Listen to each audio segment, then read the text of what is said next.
Snow is coming in sideways up on the East Bench by the University of Utah this morning. Happy Thursday to you. We'll have some kind of improved conditions starting on Saturday, but we got a couple of really cold days, a lot of rain, a lot of snow. Almost to that weekend. Good to have you with us, as it always is. Spence Checketts behind the mic, Porter Larson behind the glass, producing the show, booking the show today, and we've got a busy Thursday afternoon ahead. It is the return of the Utah Mammoth tonight. They're going to take on Seattle. It's a late drop of the puck. It's going to be 8 o'clock. You can see that game on ESPN Plus or Hulu, either one.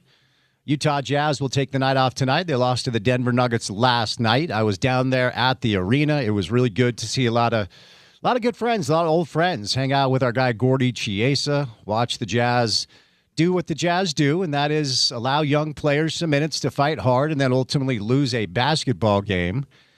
And that combined with the Kings win, such a weird way to cover the league, actually puts the Jazz in the mix to get into that bottom four. Why is that relevant? If they get into the bottom four, it's virtually impossible for them to lose their draft asset. And I don't even want to say it out loud, but I will because it's a radio show. And if I didn't say it out loud, that'd be weird. It wouldn't work.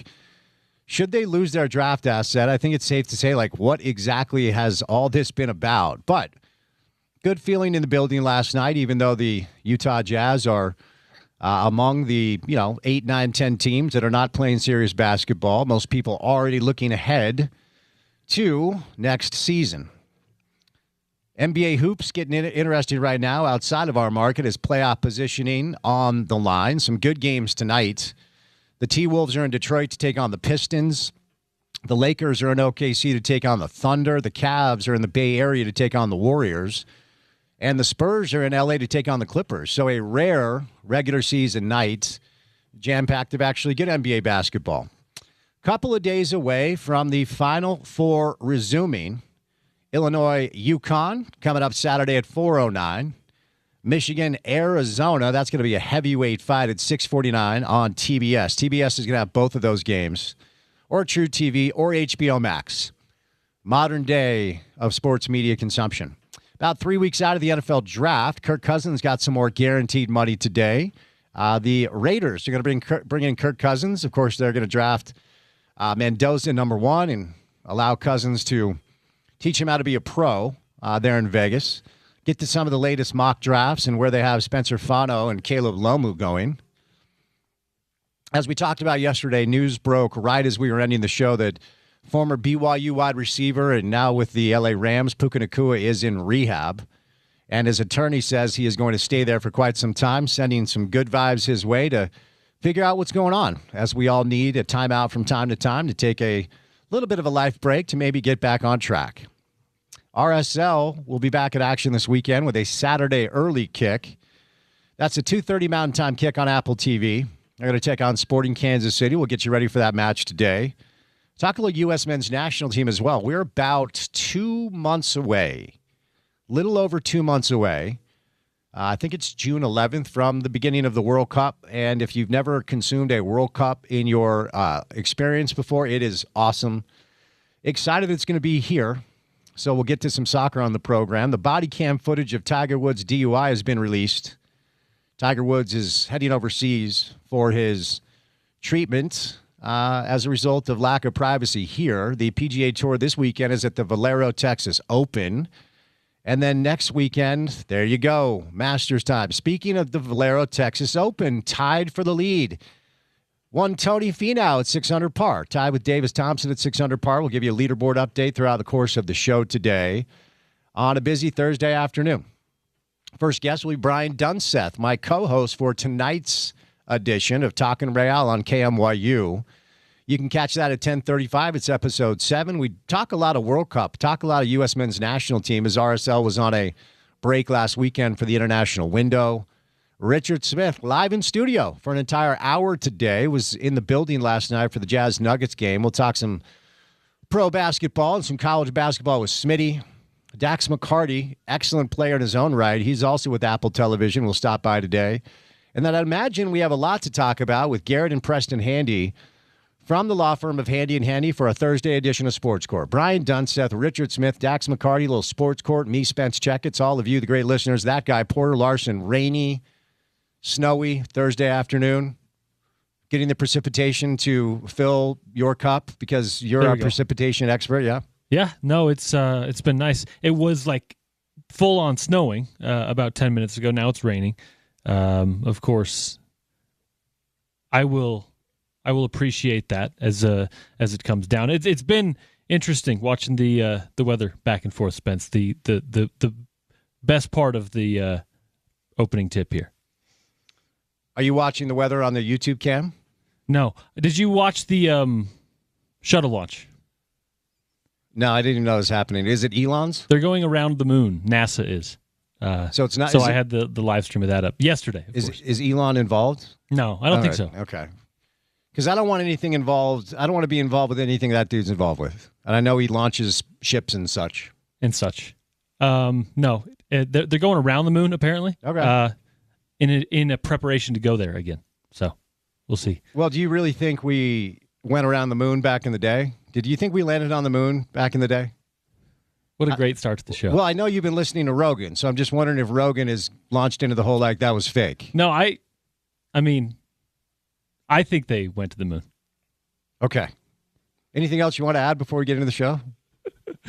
Looking forward, Dunny, obviously talking some soccer, looking forward to a little bit of World Cup action. Finally, some meaningful hoops we can get to with the Final Four and the regular season winding down. So, no, looking forward to a good show today. Some live basketball, Lakers Thunder on the station right after we hang up as well. So we'll bring that to you too. That'll be a really good game. Hopefully it'll be a good game tonight. So busy show. Dunny will stop by right out of the gates. But before we catch up with our friend Brian Dunseth, courtesy of our friends at IFA Country Stores, it's time now for your opening tip. Any drive to the basket begins with the first step on the court. That's the ultimate power move. IFA's Step 1 crabgrass preventer and lawn food is the first choice to give your yard the healthy, thick green look you admire. The neighbors will be green with envy. Shop IFA online at ifa.coop or stop by one of their neighborhood stores today. Porter, I'm going to blow your mind right out of the gates. Are you ready for a question that I need you to answer? I think so. Pop quiz, if you will. Well, I guess a little bit. So I went to the Jazz game last night. Went there as early as I could. I want to remind certain people over there that are not thrilled that I'm not there early, that this radio show ends at 6 o'clock. So tried to get over there as early as I could. Caught up with, was able to catch up with Will Hardy. Really nice guy, very personable dude. Sat next to our guy, Gordy Chiesa, for a little bit. And then had about a 20-minute conversation with Jazz owner Ryan Smith, which was great. I've talked to Ryan maybe 4 or 5 times. And he's being pulled in a million different directions. So the fact that he stopped to chat with me was really, really cool. He's agreed to come on the show and the podcast. So I'm talking about this publicly to put public pressure on him to actually come through with it. You know the deal with this business. There's a large gap between yes, I will do it, and then actually having it happen. This is true. It's a journey. This is true. As the booker of the program, sometimes that even, you get that agreement and then you reschedule, you go back and forth, especially with guys like that. It's something that you just got to get him at the right time. And hopefully we'll hear from him soon. Or sometimes you even actually get the promise and you're expecting them to answer their phone and we start a segment and they don't answer their phone. This happens from time to time. On occasion. That's just the business of live radio rather than just having to deal with a podcast where, hey, you can kind of wait and then just hit go. We gotta roll on the radio clock a little bit. Yes, we do. When that light goes on, we have no choice. By the way, the Jazz have signed Bez Mbang to a 2-year guaranteed deal. Huh. Congrats. Undrafted kid. He has looked good. Yeah, undrafted player. Good for him. But I spoke with, I'm going to keep off air who. I spoke with somebody there, and we were talking about, look, everyone down there is high speed heading to next season. That was the second to last home game. There's one more home game for the Jazz. It's Memphis, so 2 teams who are trying to lose. And you can feel that this thing is starting to crystallize, and you can also feel and sense and honestly learn just through conversation that this has been really, really hard. That it takes 4 years of what I think they would perceive of making the right decisions more often than not. I'm not sure that I would fully agree with that. But still, we're coming up on the end of a 4-year rebuild. Now, for context, rebuilds in other markets have taken longer. Some are still going on. I think Sacramento's in the middle of a 20-year rebuild. The Knicks were more or less irrelevant for 10, 15 years. Like, it's not rare for it to take this long in the league, but it's rare for it to take this long here. So, as of now, as we talked about, the Jazz are most likely to pick at 5 or 6. Now, Sacramento blew it and won last night. Way to go. So now there's only a 1-game gap between the Jazz and the Kings. The Pacers, Nets, and Wizards, I think, are pretty much locked in. Washington's probably going to finish with the worst record. Brooklyn, Indiana. And then the Jazz might be able to get down to 4, that'll change their odds a little bit as far as being able to grab the number 1 overall pick. But again, more likely to draft, 5, 6, 7. According to the percentages, because this is a lottery. Porter, here's my question for you. Would you trade Ace Bailey for A.J. DeBonsa right now?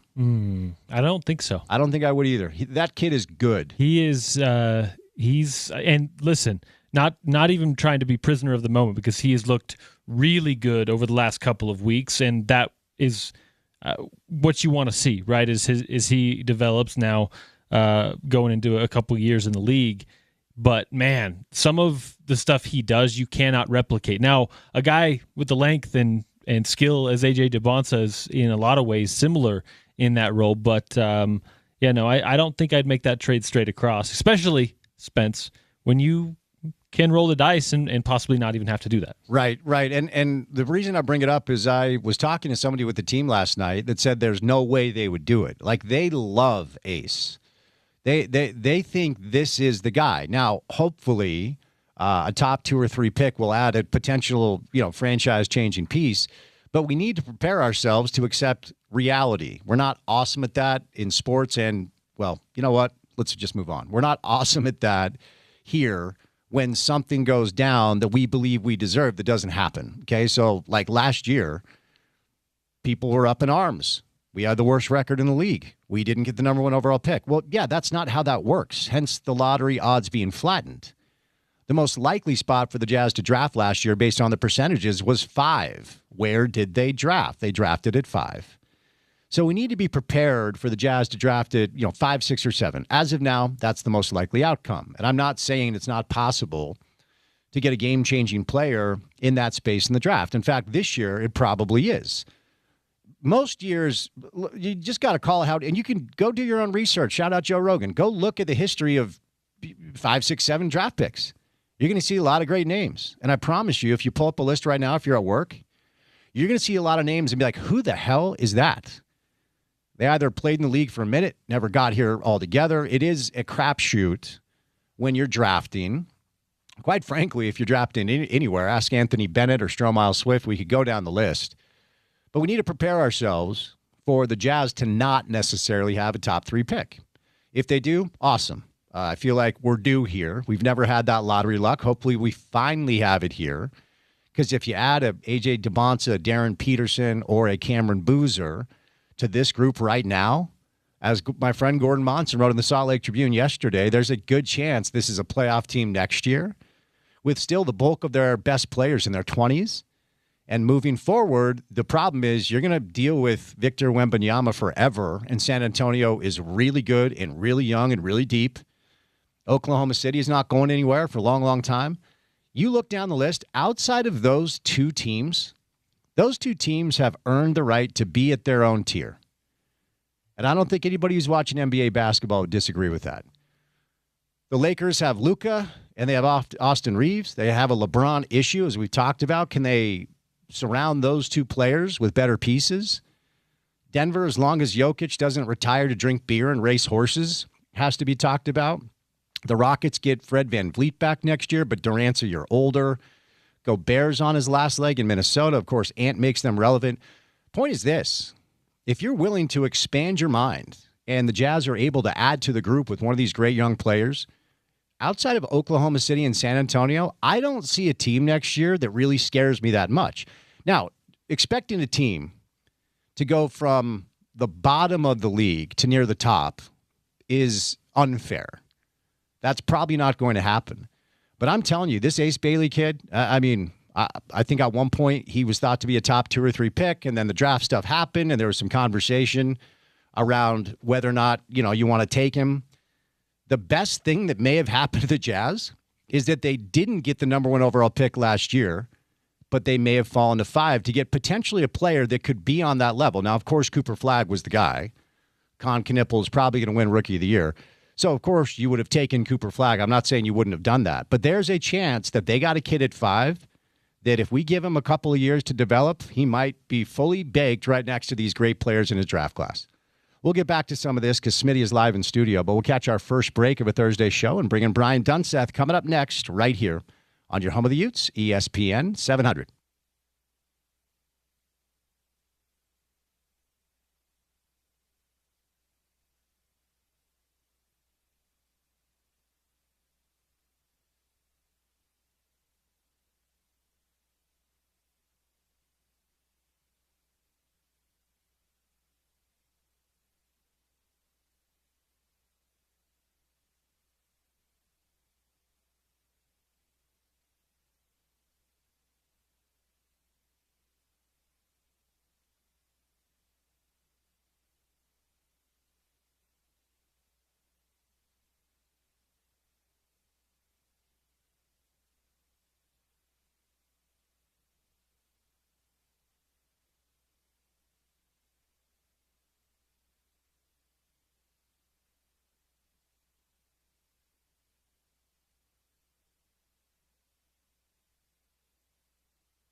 RSL back at it.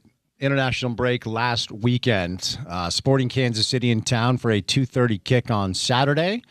U.S. men's national team suffers back-to-back losses in their most recent window. Our next guest calls MLS games for Apple TV, and he's on the big boy broadcast for the U.S. men's national team with Turner Broadcasting. Brian Dunseth, we've already hung out today. Now you got to deal with me for a little bit longer, buddy. What's going on? Just starting my junior high and elementary school pickup rounds on this fine, snowy Thursday afternoon. There you go. Yeah, it is cold out there, man. Drive safe. Let's start with the national team stuff. You were in Atlanta. They get smoked by Belgium, 5-2, and then they lose 2-0. Who the hell did they play? I forgot. Portugal. Portugal, yes. I was going to say Panama. That wasn't right. I've already done too much broadcasting today, Dunny. So on a scale of 1 to 10, how concerned are we about 2 months and change away from the start of the World Cup? Yeah, I mean, it's a level 12 if we're concerned because we had so much equity and momentum coming off of the backside of, beating Japan, tying Ecuador, beating Australia, beating Paraguay, beating Uruguay, and doing so in a very comfortable fashion with a very identifiable style and system, which was primarily built on 3 in the back as opposed to a flat back 4. And coming into this window, I think we were looking to continue that momentum and try to really tighten the screws on the fine margins between success and failure. And I think one thing for me is, listen, at the end, we talked about this earlier, at the end of the 90 minutes, the scoreline is going to tell you who deserved to win and who deserved to lose. But within that, there's a story somewhere about the fact that there were 11 substitutes available in both games. So it's not just hypothetical, it's reality that the game looks completely different than what it would look like in a regular qualifying, a tournament game, or a World Cup match.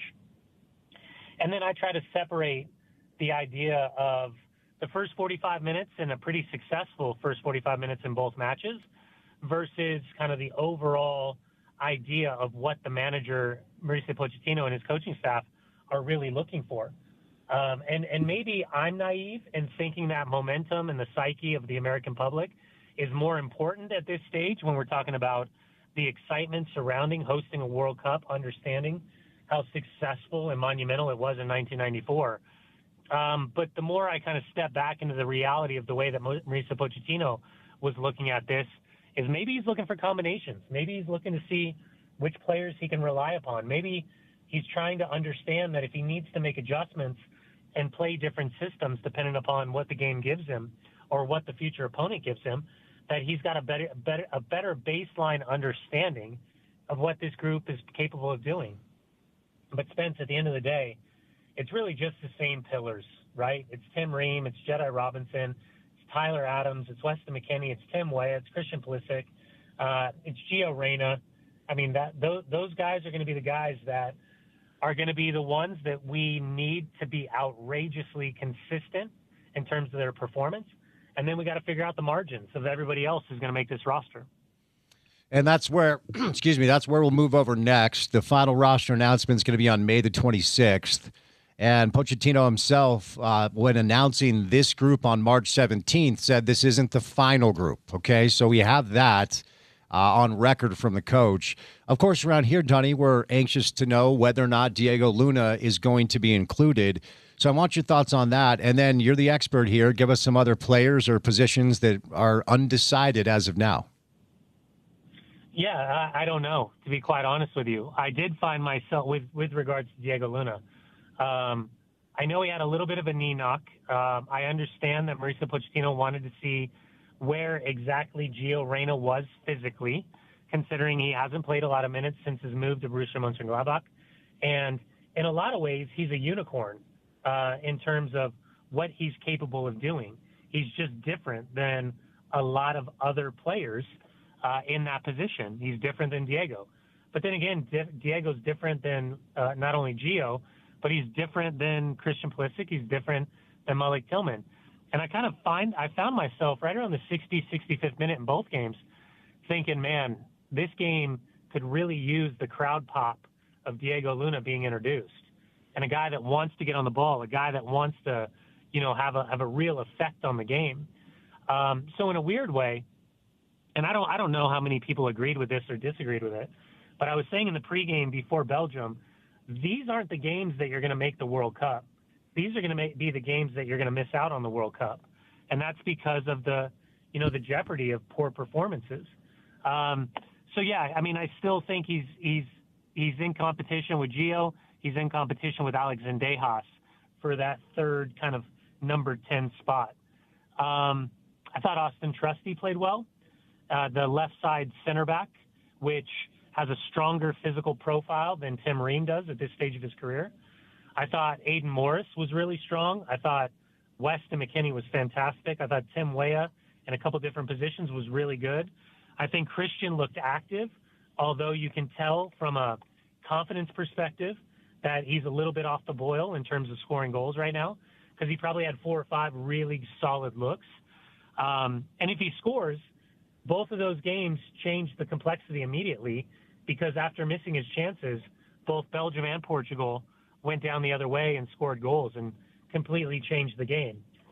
The weirdest thing out of all this trip was Mauricio Pochettino and the insistence upon changing the formation to play Christian Pulisic as a number 9 striker, which if I'm Haji Wright, that's missed out on this roster, if I'm Flo Balogun, if I'm Ricardo Pepi, if I'm Patrick Agyemang, the out-and-out number 9 strikers, I'm a little bit concerned with the way that Mauricio Pochettino really altered his formation to be built around a guy that has only played there once for the U.S. men's national team back in 2018, and he had a partner in the name of Josh Sargent. He played there 4 times for Chelsea with a partner, and he played there twice with AC Milan with a partner. So it was an odd time to make that decision, and even more curious if you go back to the summer, where Mauricio Pochettino was pretty adamant having a serious public confrontation with not the loyalty conversation, but the consistency of having to be a part of the U.S. men's national team, despite the fatigue, both either mental or physical, coming off a really long year with AC Milan. So one more thing here before we get over to some RSL stuff. Pablo announced that Diego is starting coming up on Saturday against Sporting KC. So what, I'm just going to ask you a simple question. What does he need to show specifically to let Pochettino know that he's not just healthy, but he is fit, he's in form, and he's ready, he can make a difference for the national team? Do the exact same thing he did in San Diego. I thought he was excellent. And I think that, and this is where I thought it was kind of interesting, because I immediately had said to somebody, I hope he doesn't try to do too much, where just he goes out and tries to make the game only his. The genius about Diego Luna is that he is capable of changing the game by himself. He can manufacture moments, but also he makes everyone around him better. So if he can just be him, I think that's enough to make that roster. Twellman referenced something that he didn't think Diego was in shape. Anything there? I mean, look, he hasn't been healthy. It's hard to be in shape if you're not playing full 90s. Yeah, it's interesting because the way I was told the story was that Diego was really sick heading into the first couple of weeks of preseason for Real Salt Lake. And, you do all the immediate testing and the running and all those things. And if you're coming off like a 10-day cold, that's going to be really difficult to be at the height of your fitness that early in the preseason. So somewhere along the line, there's been a weird conversation, which I don't really buy into that narrative, but I guess people got to figure out, and this isn't a Taylor issue, it's more across the board, that people got to figure out ways to justify the exclusion instead of inclusion. So yeah, that's where we're trying to figure that out. All right, moving over now to RSL. Tell me what you think they use the break for as a former player. Is that go get some time off, spend some time with your family, get healthy, stay in fit, stay in form and stay fit? What do you think they use the window for? Recovering players from injury, allowing players to make sure that they've got all their paperwork finalized. Sanabria had to go back to Uruguay to get all of his paperwork. It's just a a more complicated system for foreign players right now. And yeah, you want to continue to raise your base level fitness, but also, this is going to be a weird year, Spence. Once you get into the World Cup, there's going to be another significant break, and then you're back to Major League Soccer. You've got Leagues Cup action, which is another break from MLS, and then you're ramping up towards the playoffs. And by the way, remember, this is the last year this league is going to be formatted in this situation where it starts in January starts in February and ends in December. We're going to the international window in 2027 for the international scheduling. So yeah, whether it's, figuring out ways to dial in the details, a great look for allowing these youngsters to really pave the way for success, for the older veterans established, 14 plus million spent on this roster for this formation to continue to understand the nuances necessary. I think in a lot of ways it's a great opportunity, but how do you take full advantage and feel great about it, as opposed to maybe 2 or 3 games back into it and thinking to yourself, damn, maybe we didn't do exactly what we needed to do. So I've got the standings pulled up here, and I do want to talk big picture West in a moment. RSL has scored 9 goals in 5 games. They've allowed 7. 9 goals in 5 games is good, not great. Is that fair? I mean, this new formation was supposed to be a little bit more potent in attack. Do you feel like it has been? Oh, it's been incredible. It's been incredible. It's just watching the way that this group has, and again, with significant players missing, has had so much fluidity in the attacking phase of play. I mean, it's a testament to Pablo, to Ant, to the new coaching staff. I think there was subtraction that ends up as multiplication behind the scenes with the group of players and this newer coaching staff. Credit to Kurt Schmidt, to Jason Christ, to ownership, to Miller Sports Entertainment. Everything clicked early in the season. And by the way, fantastic performances against Vancouver and San Diego that were worthy of 3 points, if not for some really odd decisions from referees. Yeah, I mean, I think one of the more dynamic teams that we've seen from the goal-scoring attacking phase of play. And defensively, I think they've been really strong. Have they been perfect? No. Have they been excellent? Yes. And that's where I wanted to go next, because we had Kurt on yesterday, and a lot of the kids would say good vibes and a lot of good results and a lot of proof of concept. But I asked Kurt, where do you need to be better? And of course, in classic Kurt fashion, he gave me a 10-minute answer on the things he's not happy with. What do you see that you would like to see tightened up a little bit from this side? Yeah, listen, it's really funny, man, because, and this, Spence, covering all these sports all these years and, having the insight and the relationships that you do, when you're inside the locker room, it's a completely different feel for what it is up in the booths and what it is at home watching television, because there's so many things that happen, and, roughly 70 to 80% of what really happens is never public. And I think that's what's creating, such a band of brotherhood behind the scenes, is because only those guys know what they're going through in real time. The rest of us kind of pontificate and try to read through the lines of what we think we're seeing. So yeah, listen, data points, sharpness, like we saw with the U.S. team, margins, not a lot,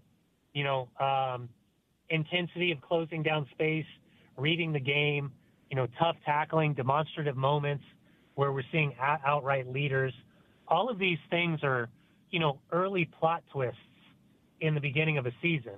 But I do think it really, for me, I see enough data points that makes me think that this potentially is one of the teams that can compete and push with the LAFCs, the San Diegos, the Vancouvers, of who's the best of the rest. So, that 4th spot in the Western Conference, I think it's going to be fascinating as we look back in a couple months' time and think to ourselves, man, Real Salt Lake started really well, and that was the genesis, that was the origination of a team that had a lot of good things happening, and they've really built on this team really, really well. I'm sure Jason, and probably Kurt and Pablo have a first choice 11 in their minds. I'm sure they look at the roster, whether it's the 18 or the guys that are trying to get healthy or the guys that have had visa issues, and in their mind, it's crystallized as an 11 that they would prefer. But it's also very clear that the young players and some of the newcomers have played their way into the conversation to maybe change what that narrative sounds like. Some teams have their first choice 11. Okay, if it's healthy, this is what we're going to go with. Do you think this team does have a first choice 11, or has the quality play from some of these youngsters and new players maybe changed what that would look like when it's fully crystallized? I have an idea. In my mind, it's Rafa Cabral in goal. It's Lucas Engel, Justin Glad, Arias left to right in the back three. Sanabria wide left, Xavier Gozo wide right. Stein Spearings alongside No Caliskin as of right now, with Emeka Nelly still injured. And then Diego Luna left, Gila Vogi right, underneath Olatunji. But the start from Solons has been extraordinary. I think Herzakani, Luka Moisa, and Griffin Dillon have done a lot of great things that ultimately allow you to trust them going down the line. I think what's going to be interesting about the younger players, in particular Herzakani, Griffin Dillon, Luka Moisa, how do those guys recognize now that they can play at an extremely high level while understanding that there are better players in front of them, and then ultimately not look at playing with Real Monarchs as a punishment, that more of the opportunity to have consistency of games is going to be as important as the development on the field with Real Salt Lake. What's the key to a balanced locker room when you have veteran players that are still trying to maximize the latter part of their career and young players that are learning how to be pros? I mean, I think Jamie Watson probably still has PTSD from what you did to him when he was a youngster growing up. How do you balance that? Spence, it is not my fault that he listened to me when I convinced him to trap 15 geese into the trainer's room and then go to practice. It's not my fault when he decided to use the F word and I took his keys, gorilla glued his shoes together, wrapped them in tape, put them in the hydroculator, and then froze them. There were lessons that needed to be learned as a rookie that I felt the need to make sure that he was in the right place at the right time. Fair enough. That sounds like your fault, just to be fair. But No. Okay. I refuse to look at it in that way. Okay. There's another story, but I'll leave it off air. So. Yeah. That's a conversation for adult beverages. Yeah. I look at the group, and Rafa Cabral is an amazing leader. I think very quietly the addition of DeAndre Yedlin was incredibly important. I think that I'm intrigued to see the dynamic of the balance over the year of how the older players assimilate to the locker room. You know, having a guy like Justin Glad, even though he's not the leader I've wanted him to be, meaning that at this stage of his career, I expected him to have 3 or 4 years as underneath his belt as captain of this group. And listen, captain's a lot of responsibility, and not everyone's a captain. Some guys are just captains by performance, as opposed to, the visual representation of captains. Bunch of great kids that realize that they're close, but they're way far off. I mean, I was Xavier Gozo when I showed up. I was Justin Glad when I showed up. When I got to the Revolution, New England Revolution, I just, from 19 to 20, just turned on my birthday. And the next youngest guy was 26 years old. And so a big majority of my career as a youngster was trying to align myself with the older established players to understand what it took to be a pro's pro. And whether that was their activation, whether that was their food, and how they consumed, what they did in the gym, how they took care of their body. All of those, I tried to piece together everything that I liked about them that I disliked about myself to be a better player. So Xavier Argoso is an amazing young man, an incredible human being, just for, one person. Watching what Diego Luna has done, he's bet on himself his entire life. So you have this unique balance of like stone cold killers that'll do anything to succeed versus those guys that also understand you've got to cultivate the next generation, because Spence, in soccer, in my humble opinion, the most important player isn't the guy that scored you all the goals and, created all the assists. It's the guy at the very end of the bench that you have to turn to right near the end of the season, heading into the playoffs, that doesn't have a lot of minutes underneath his belt, but because of suspension and injury, all of a sudden you've turned to him. So you're looking for him to put out an 8 out of 10 type of performance. So you got to make sure as a leader in that locker room that you have created an environment of competition, but you've also created an environment of camaraderie where these guys will live and breathe and die for one another. Because as we know, and we've seen it firsthand too many times, if that isn't the case, man, you're in for some tough times at some point during the season. Last thing I'll set you loose on this, and I like the way you characterize this on the TV show that people can see tonight at 10:35 on KMYU. Sporting Kansas City once upon a time was a rival, and once upon a time was a quality side. They're going through a massive transition, and they're not very good right now. You think RSL needs to do what on Saturday? Oh, Spence, they got to smash them. So you've already gone to Vancouver, you've already gone to San Diego, and you've proven that you can not only compete with the best in the Western Conference, all due respect to LAFC in this example, but that in moments you were actually the better team. So my mindset as a former player and as a broadcaster now is this is actually an even more important game. And the reason why I justify that is because now what separates teams in the Western Conference, that complication of LA, Vancouver, and San Diego, what separates everybody else in the West is, can you win the games that you're expected to win? RSL wasn't expected to go to Vancouver with that team and win. RSL wasn't expected to go to San Diego and walk away with points, but they did. And had it not been for a horrific mistake by the referee and VAR with the Emmanuel Sabi challenge on Luka Moises' top shin, which they apologized for and suspended for afterwards and talked about their mistake, which does nothing for RSL, you would have walked away with maximum points and maybe even been 5 wins, 0 losses, 0 draws. So Spence, this is a really poor Sporting Kansas City team, and for Real Salt Lake, it's not just a win. It's a statement win that's for themselves.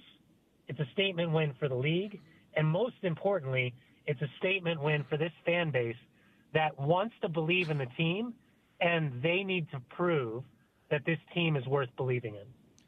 Donnie, good stuff, man. We'll set you loose. Safe travels, and be well. We'll chat soon, okay? Appreciate you, my man. All right. Brian Dunseth from Apple TV, Turner Sports, RSL original, 10-year MLS vet, was captain of the Olympic team back in the day. Always appreciate his time. All right, the madness is here. Final Four this weekend. The madness is upon us. The ESPN 700 92 FM $1 Million Bracket Challenge is live.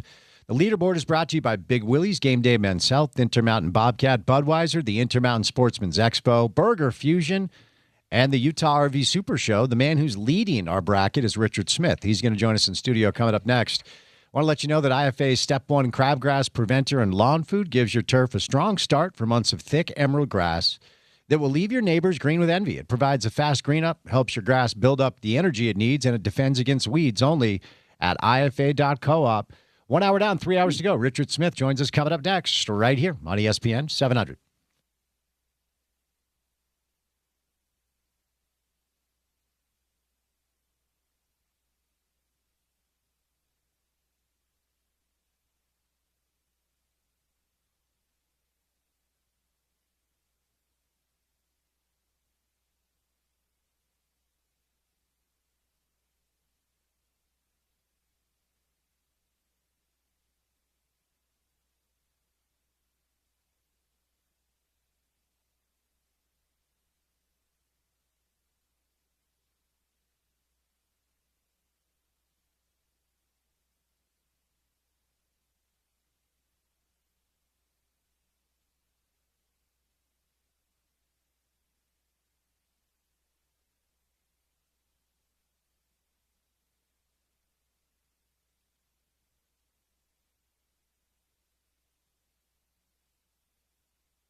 Utah Jazz are off tonight. There's only one more home game left. Denver Nuggets rolled into town last night, took care of the Jazz. Jazz did what they usually do. They fought and played hard and lost. Richard Smith is live in studio on this rainy, chilly Thursday afternoon. Smitty, how are you, my friend? Spence, I'm doing great. I like the phrasing that the Jazz are off tonight, as opposed to off the rest of the year. No, I mean, it is what it is. It's whatever. I don't know what to say. There's not an NBA game tonight involving the Utah Jazz. Is that better? Yeah. Well, how many NBA players were in last night's game? For the Jazz? Yeah. Oh, maybe 4. 4. Okay. No. All right. What's his name? The undrafted kid. They signed the Kid from Yale? The Mbang kid, right? Yeah. Gave him a 2-year deal. Yeah, I don't know. Good for him. I'm happy for anybody who gets a job and has some kind of thing like that. I don't know what that entails for him. It looks like he's he'd be a good second level play over Europe to me. But okay, maybe he's a great kid. Maybe he brings a lot to the locker room. Maybe he's gonna play a lot in the G League, and they think he has something to develop and show. I don't think there's a lot there right now that helps the team in terms of improving and winning. But I know he plays hard and he looks like he's invested in trying to get better. So I obviously they see something in him they like that they want to keep him around and see how it goes. So. Bez Mbang is his name, right? Yeah, so yeah, 2-year deal. Yeah. He had signed, I think, 2 10 days, maybe 3 10 days.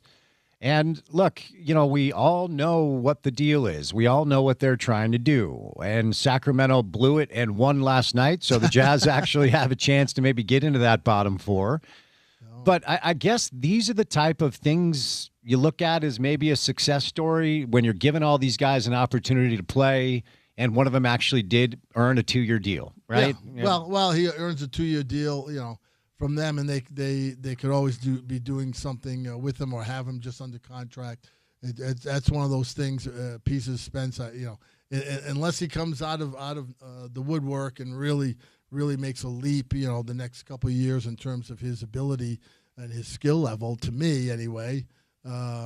He looks like a guy that they just like having around, like to develop, and you could always use somebody like that, in a trade. Sometimes there are second or third levels to signing guys, especially on low-level deals, with multiple years, because you can have them and they don't cost your team a lot of money, and yet they may prove useful down the road if you're looking to line up some kind of a trade where you can throw in that contract and it doesn't hurt anybody, but it takes up a roster space maybe that you need to fill somehow.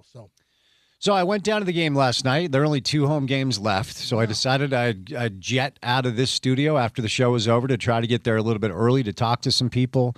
Sat next to our guy Gordy for a while, was able to say hello to Will and Danny, and even spent some time with Ryan Smith just to kind of get a feel for what's going on around the team. And this isn't going to surprise you, but they love Ace. I think there are a lot of things that a lot of people are wondering, what exactly are we doing here? But they seem to be really excited about how he's kind of developed, and just the worker he is kind of the common theme. At least that's what they're kind of expressing at this point. Yeah, and that was all the behind the scenes info that you had, intel going into the draft. All the noise that was made around him. The week going into the draft about that, he might be the guy who said he didn't want to be here, whatever, and the guy who was advising him at the time, who's now no longer in his camp. But all the other intel that you heard, Spence, behind the scenes from the people at Rutgers, the coaches, the support staff, the trainers, people who are around the team every day, they all said that he was a great guy to be around, was a great team guy. Everybody liked his presence. Everybody liked what he brought. In that scenario, he was a highly touted guy, but he's also a freshman on campus, and so he's new to the program, and yet it was hard to find anybody saying anything negative about him going into the draft in that regard. So I would assume that that's what the Jazz personnel and the coaches are finding out this year, being around him every day, that that is his MO, and that he likes to work and he wants to get better, and he's a genuine guy, and if that's the case, then they may have gotten lucky on that, which you have to do sometimes, and if you get a guy like him and he progresses next few years alongside a guy like Jaren Jackson and Lauri Markkanen, and if they bring Kessler back and the George kid, then that's an interesting group, I think, to look at to have a big improvement from one year to the next. So when Sean was traveling, I was able to get Gordy in studio. In addition to you, our weekly hit with you, Gordy thinks he has all-star potential. He thinks if Ace, really continues to work and stays healthy, he thinks he can be an all-star NBA player. Is that where you're at as far as your assessment? Again, I think he's got a certain level of talent. He has an ability to make shots, especially mid-range shots. I like that about his game. I think he can. He needs to be a little bit better as he goes forward. As a 3-point shooter, he's shooting 35%, but that's okay. That's not nothing, as they say. And I would assume that he could get better if he could move those numbers up a little bit in the next few years and be one of those 40-80 guys, meaning 40% from the 3-point line, 80 from the line. With his athleticism, his length, his ability to get out on the floor and guard and switch positions and do that kind of thing, then he becomes a real nice addition to a group that you're trying to grow and trying to improve with the other guys you've added to your roster. Yeah, and for such a young kid, there's a lot of polish to his shot profile. It seems like he can score from really everywhere. I want to go back to something you talked about concerning his representation throughout the draft process. How commonplace, you did this for 40 years, and you got to know a lot of prospects, you got to know a lot of agents, you got to know a lot of reps.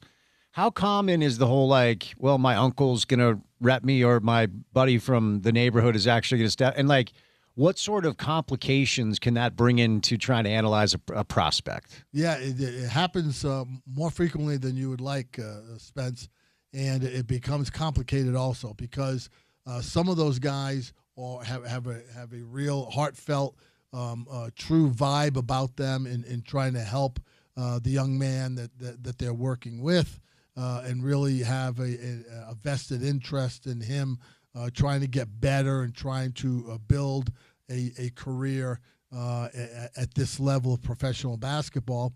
And then there's other guys who are just guys they know from the neighborhood who got in with him when he was 10, 11, 12 years old, and now he's their guy, and now they've climbed up that ladder and are now entering the NBA, and the guy's still there, and he's earned that individual's trust and the confidence that he has the player's best interest in mind, and that's not always the case. It could be something where they're out for it for themselves, and those things sometimes are hard to delineate.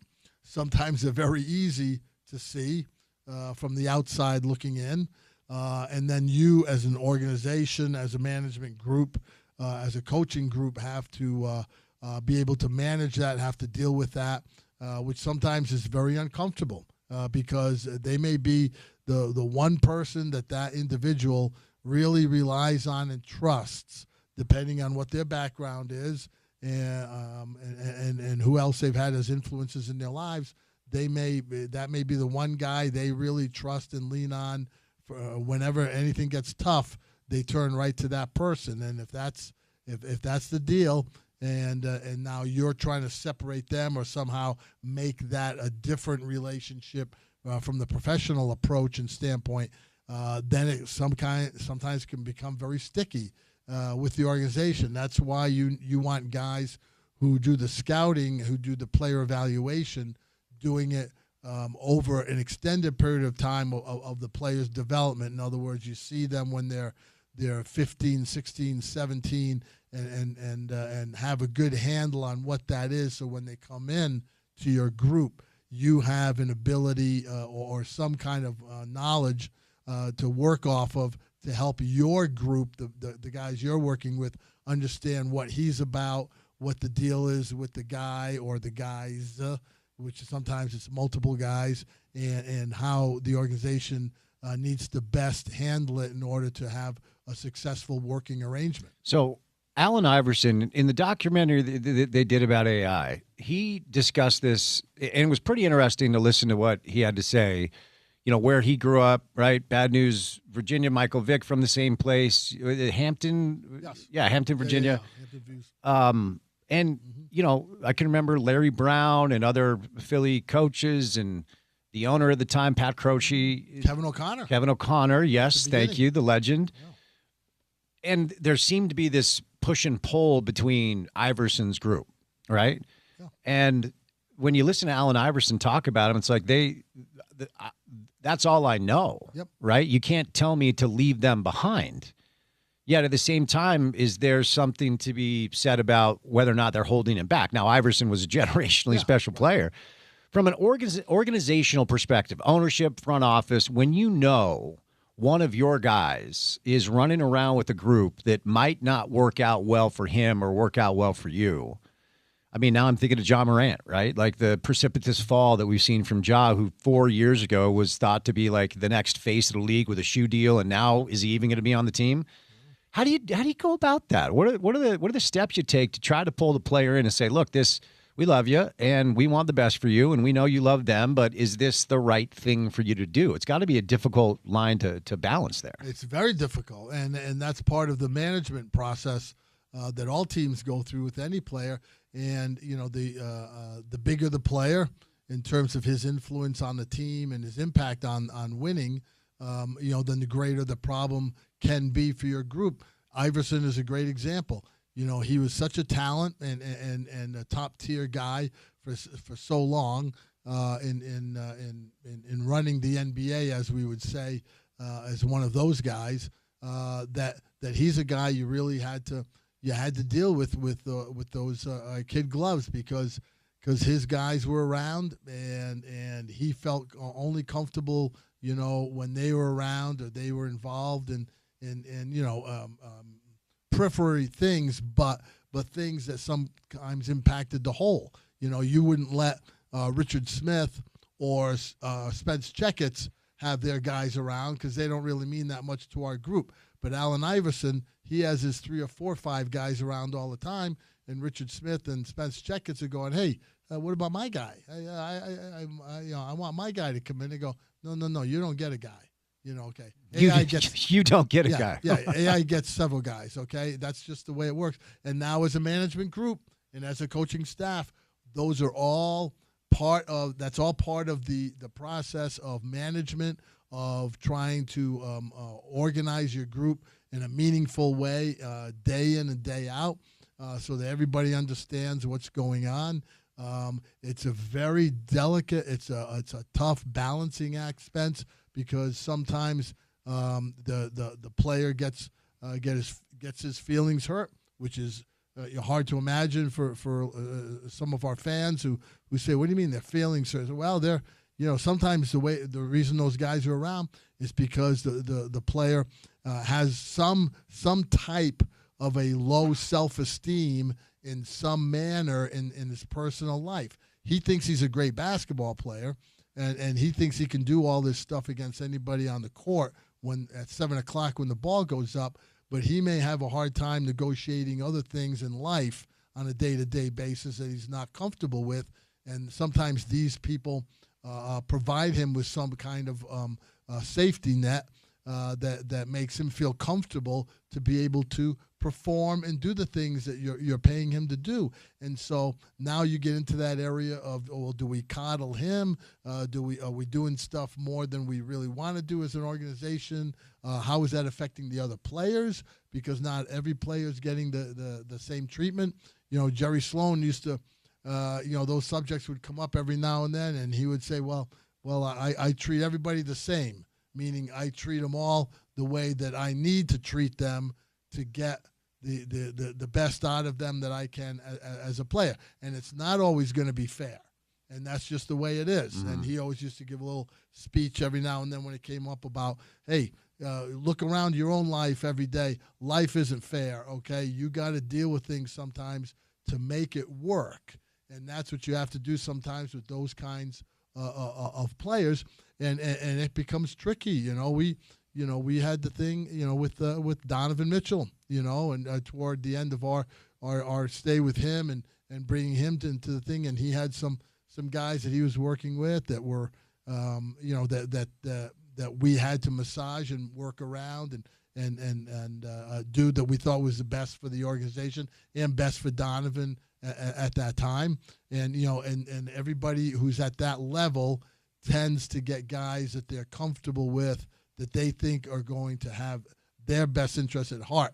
So you have that set of circumstances, and then you have the set of circumstances that you're dealing with as an organization about what is in the best interest of the organization.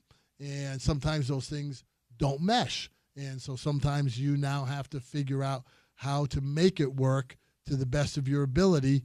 And sometimes you get there, and sometimes you don't. And when you don't, then that's when you start seeing cracks in the armor, and maybe all of a sudden the player's on the trading block and that kind of a thing.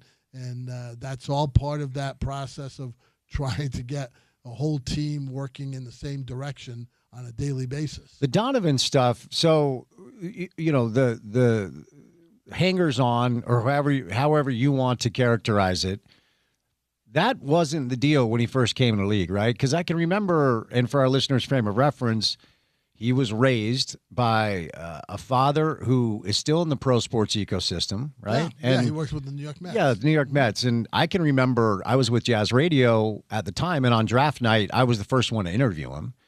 And they put him on the phone, and within a few minutes, I'm like, this kid gets it. Like, he's saying all the things he needs to say. I feel like when he was here as a young player, he was out in the community, embracing the community, and I think people felt like he liked it here in a way that maybe he never did. I don't know. But as his star grew, is that when his circle grew to maybe include some people that may not have been the best influence on him? Yeah, I wouldn't characterize it, Spence, as guys who weren't a good influence on him. I would just say that as his star grew, he felt that he needed to have a couple of people helping him outside of the Jazz organization to help him to be the best version of himself, and that's his decision. It's his career. He's got a lot of guys at that level do that.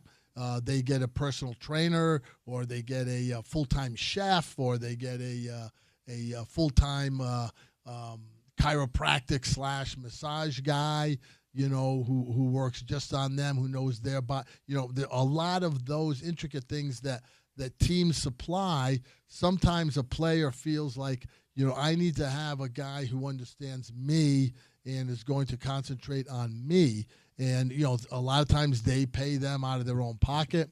And so that's, if the guys are making $20 million a year or whatever, they're hiring 2 or 3 or 4 guys to work exclusively for them in their mind, to help them get the best version of themselves out of themselves. And then what happens sometimes is, if you as an organization, as a team, have people in that same position, now sometimes they may clash. You may have a different philosophy, may have a different approach to how you get the work done on a daily basis. And sometimes you can have that issue crop up where, the team person is saying, well, we do it this way.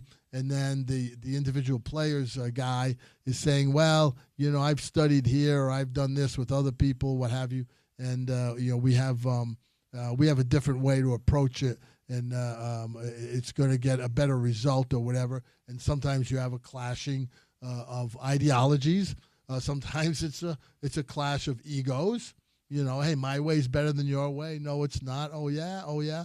And so Jerry. Well, no, and now you have to figure out how to manage that. And that's the tough part. That's all part of that front office management group on a day-to-day basis, trying to keep the team together and keep it moving forward for the benefit of the group in the whole. And it's a tricky skill to have as an individual in a front office group, or as a group as a whole, trying to set those boundaries and the direction that you want to be able to take every day. When did it become apparent to you guys that he was out? Like he's out. He wants to leave. When he becomes a free agent, he's gone. Who's that? Donovan.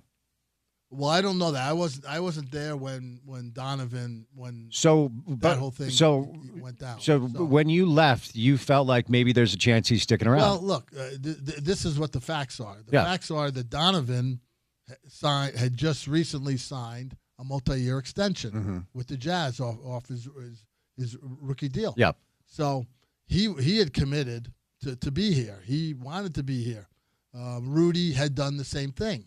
And so we often internally had used the phrase, well, now we're all set, and meaning our group. We got 2 All-Stars. We got Joe Ingles playing at a high level. Jordan Clarkson. Those 2 guys. Remember the 1 year finished 1 and 2 for 6th Man of the Year. We've got Bogdanovich, and then we had Mike. So we would always say, hey, this ship has rolled out of the dock, and it's out in open waters, and here we go. That's who we got on the ship. And then the Ryan Smith group came in, and they evaluated it differently, and made some determinations, of their accord, that they thought they wanted to do it the way they're doing it now, and so that's purely up to them. But when we were there, when I was there, all that stuff, we felt very comfortable with what we were doing. We felt comfortable with the direction we had going in. The guys our key guys had made commitments by signing. They didn't have to sign the extensions, but they wanted to be here. I think they saw what they had as a group.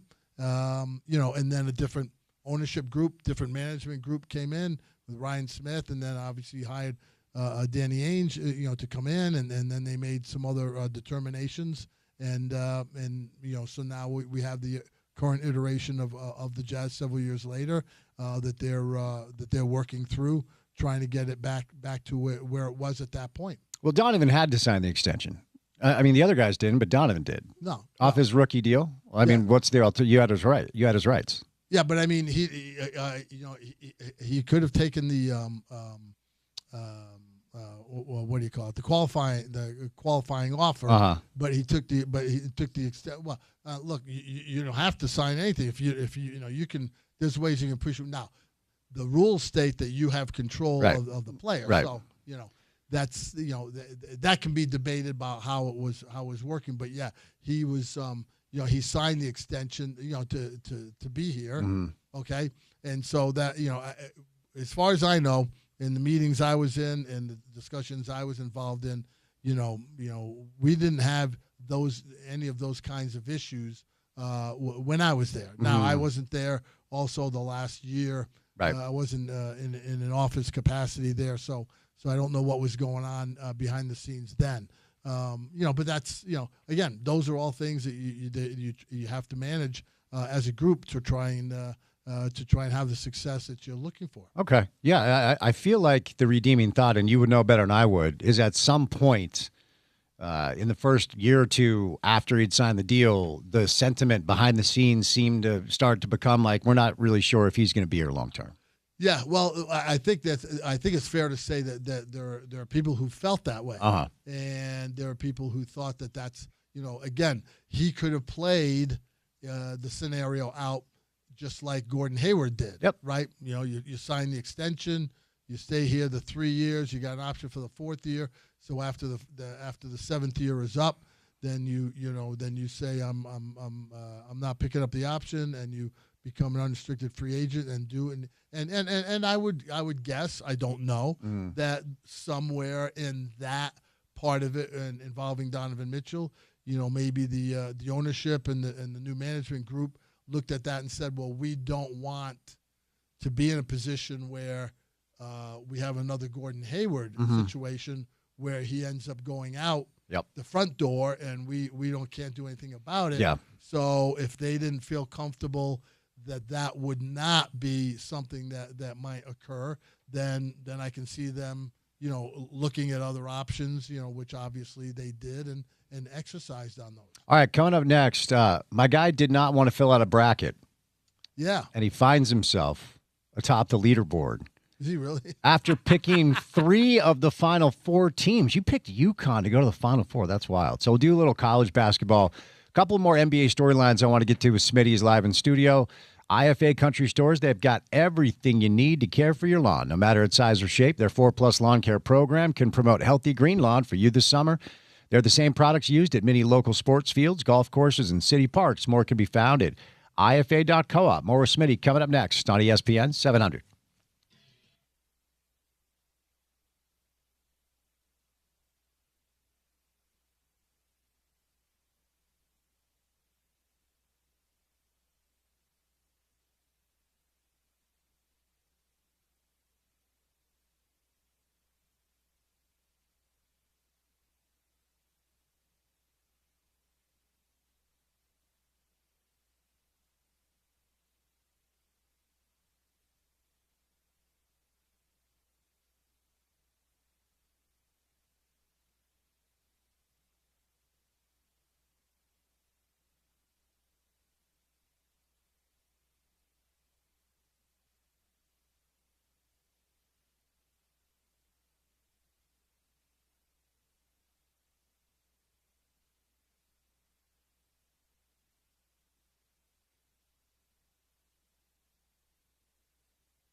PGA Tour is in Texas. The Valero Texas Open in progress right now. Give you a leaderboard update a little bit later, but I can tell you Tony Finau is tied for first at 6 under par. So some good stuff there. Richard Smith is live in studio for another big segment.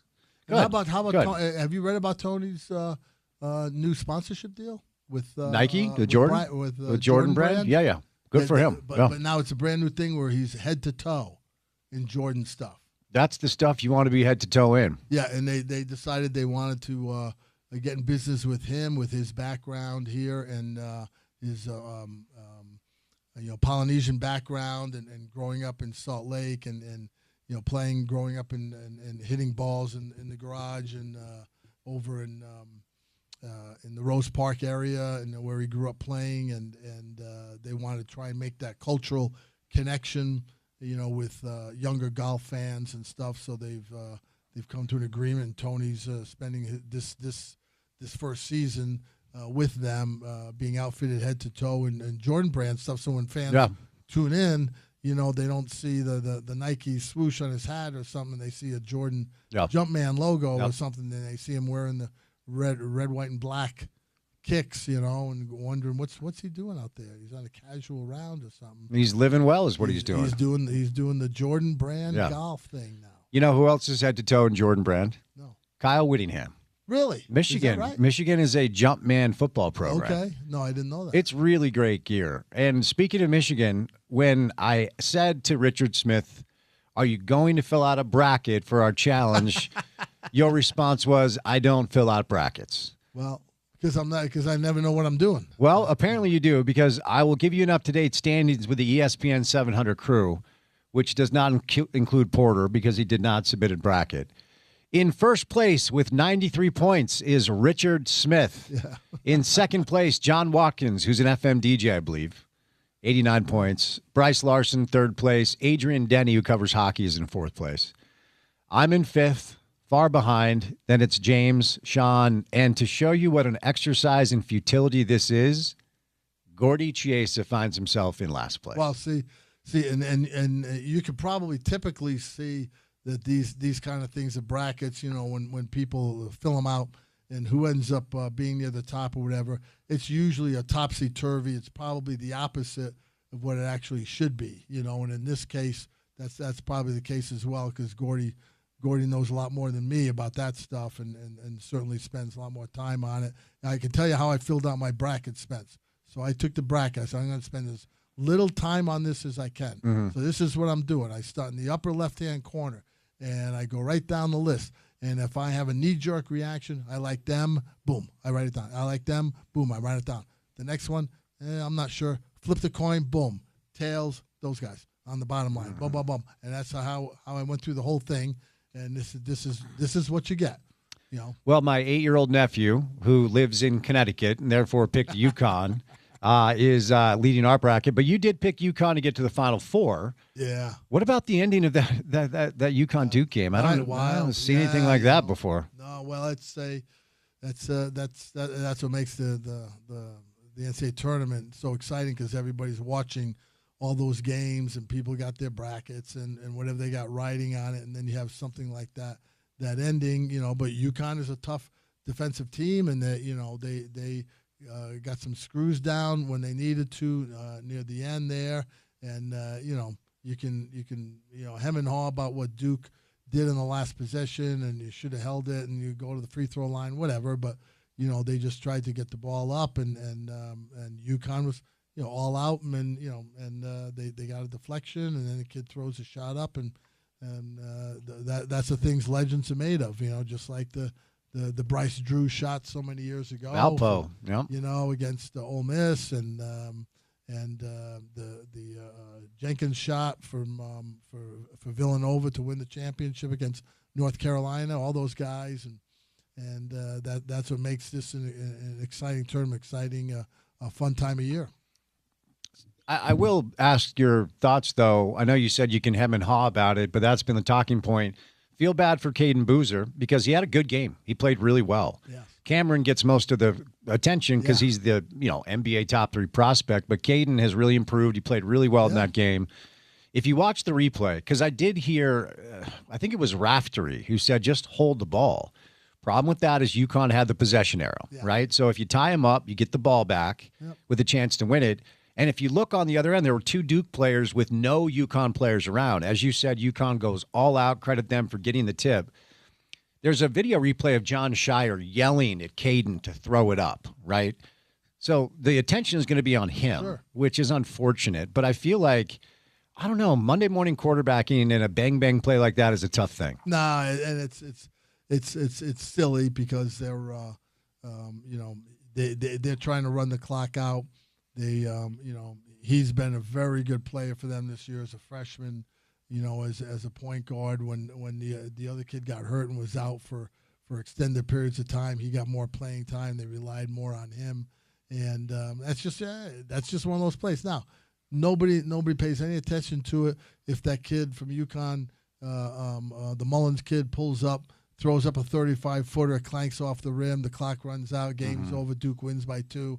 Okay. Yeah. It's just everybody just shrugs, right? Yeah. But now it's a whole nother thing because the ball happened to go in. I mean, those are the things you always make sure that when you're evaluating players and you're looking at those kinds of situations, you make sure that you don't overreact to actually what took place and what happened at the moment when everything was going crazy. It's just like, hey, the previous game in the previous round. Remember early in the tournament when Santa Clara had the 3-point lead, and the guy was trying to call timeout. Herb Sendek, the coach for Santa Clara, and the referees didn't see him. And the Kentucky guy just throws the ball up from half court and it goes in. They tie it up and they end up winning the game. Yep. I mean, that changes Santa Clara's whole thing. Yep. That ball doesn't go in. They win. They go on to the next round, having beaten Kentucky. That's a big feather in their cap, and maybe they do something in the next round. You don't know. And that ball doesn't go in, and Mark Pope might be being called by the athletic director. Exactly. No, you're exactly right. Yeah. And that's sometimes how people overreact to those situations as well. And Duke had such a terrific season, had a lot of pressure on them. All during the season and then during the NCAA tournament because they're supposed to be one of the big boys, which they are, and they played that way. And but then you have to give UConn a lot of credit because they're down 19 in that kind of game, and they didn't pack it in and they kept chipping away. And Duke makes some uncharacteristic plays during that stretch coming down the home stretch and let UConn have a chance there at the end. That you see how they all reacted on the sideline. They weren't expecting that. They thought they had just maybe just run out of gas, a step short of the finish line. Yeah, and who definitely wasn't expecting it was Danny Hurley, who has won 2 national championships. He's in his 3rd Final Four in 4 years. I mean, those numbers are rarefied air. I'm not taking anything away from him. Yeah. Do you have to be such a lunatic though? And the narrative is the official who he made contact with is his buddy, which also was a little bit, But what do you make of that? And his whole thing, again, he can obviously coach, but maybe one less Diet Coke prior to the game or something. I don't know what the deal is with him. Well, he and Bobby, they're both high strung. Their dad was like that, coaching for so many years at St. Anthony's in New Jersey and winning so many state championships throughout the year. And they really, those guys get really hyped up during the games. I don't discredit any of them for that. They look a little crazy on the sideline. Okay, whatever it is.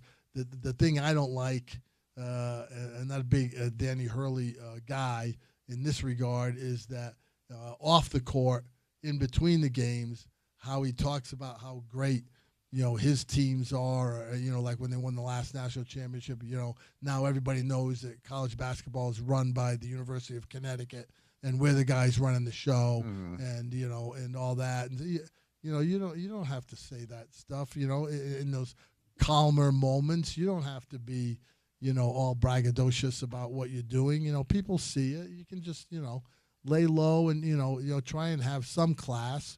But he feels the need to go just the other way and brag about everything they're doing, and make it all about him and how they're doing things there. And there's an article today, I didn't read the whole thing, but something about the UConn, how much money UConn is putting in men's and women's basketball programs and how it's paying off. And for everything Danny Hurley's doing on the men's side, Gino Auriemma has done it like times 10 on the women's side all these years. I mean, he's really the guy at UConn, and and this is just a great win for them, and we'll see what they do against a hot Illinois team that's really got it clicking right now during the tournament. Yeah, I feel like Michigan's playing the best basketball. I picked Arizona to win. I think Arizona has a case to be made that they have been the best team in the country for quite some time, but as I've watched Michigan during this run, they have really, really impressed me. That's a good basketball team. Yeah, and that's they're led by the kid who transferred from UAB, who supposedly made the big stink at the beginning of the tournament about being offered a lot of money from Kentucky and going to Michigan and at the last minute.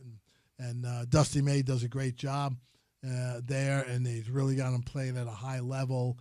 And but the thing that's tough for me, Spence, is just the college game was always the game that you had your teams you like to follow, and they had the kids who were playing there for 3 or 4 years. Now all the top line teams seem to just be on this 1 year treadmill, and everybody's just cycling through, and everybody's going to different schools the next year, and they just change uniforms and all this kind of stuff. It's just I don't know why. It feels like it's a different approach, a different game right now at the collegiate level, almost like another version of the pros. It is. That's where we're at. It's the same thing on the football space, right? And there's no going back now. All right, let's get into this, because there still is this debate as we look ahead to the draft a little bit, and then we'll finish with I got a question for you about the top of the West with OKC and San Antonio before we get out of here. But Jeremy Wu and Tim Bontemps, they did a piece today where they went behind closed doors to talk to, they've got some GMs in the East, GMs in the West, some scouts, a bunch of different front office personnel.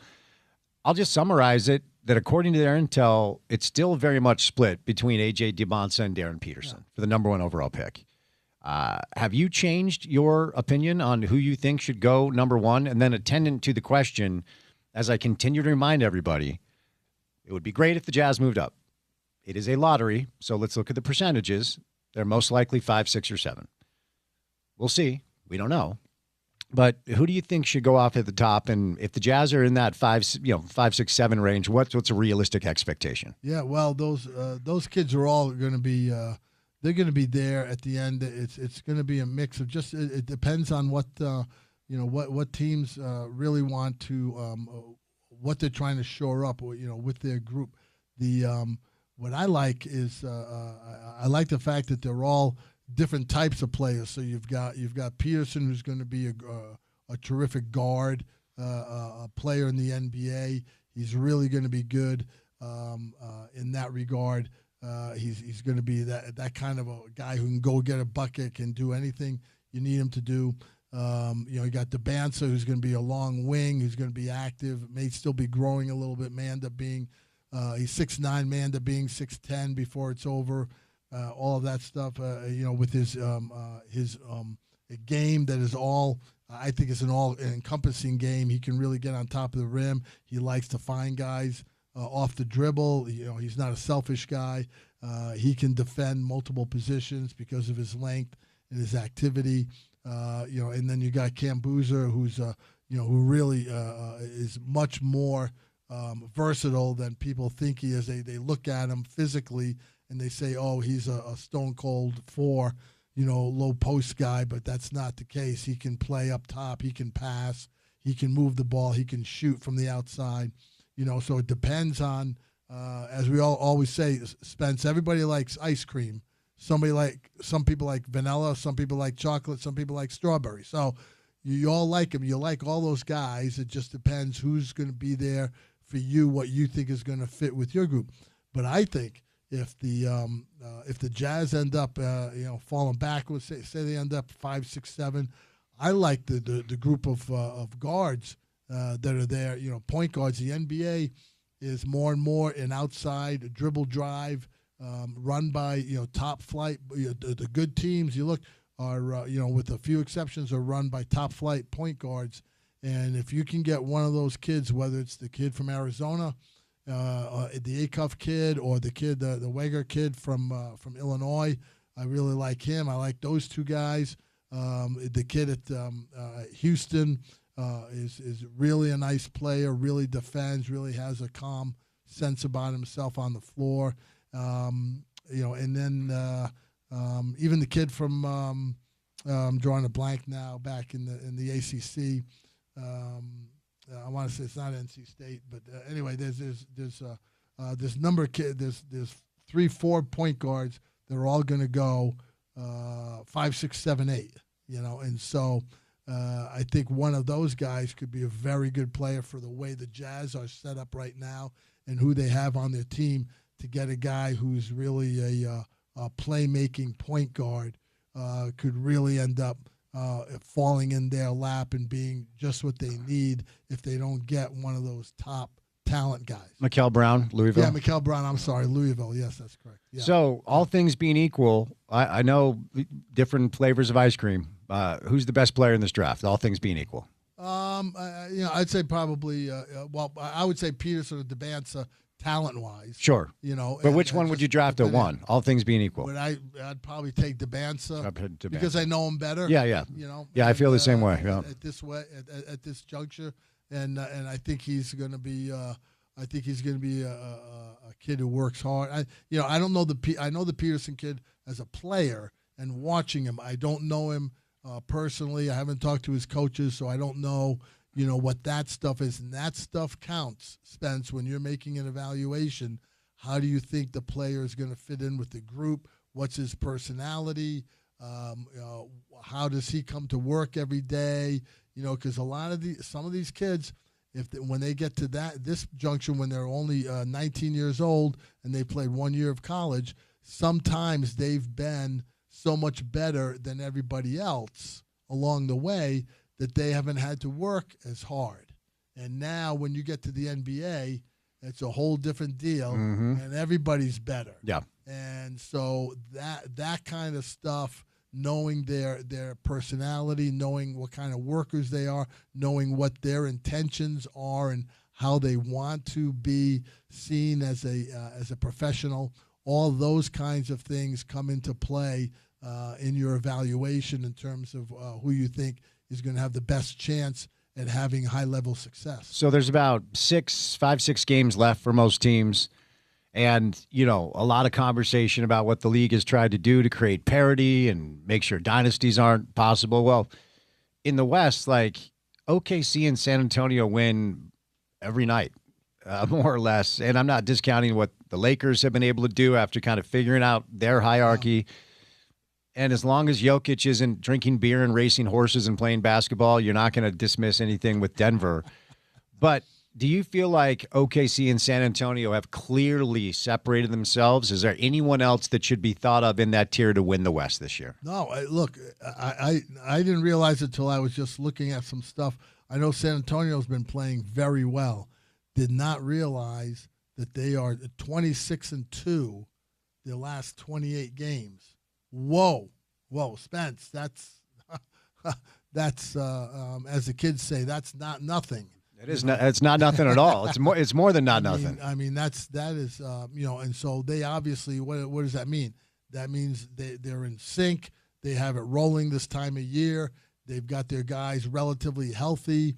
If that continues and they're able to get into the playoffs that way.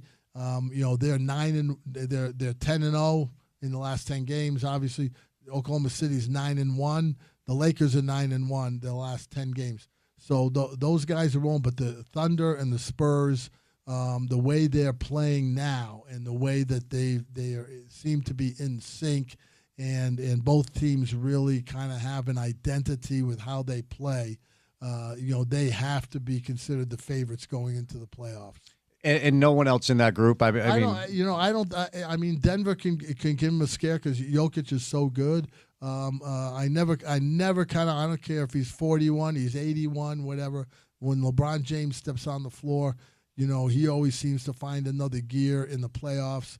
And Doncic is such a special talent.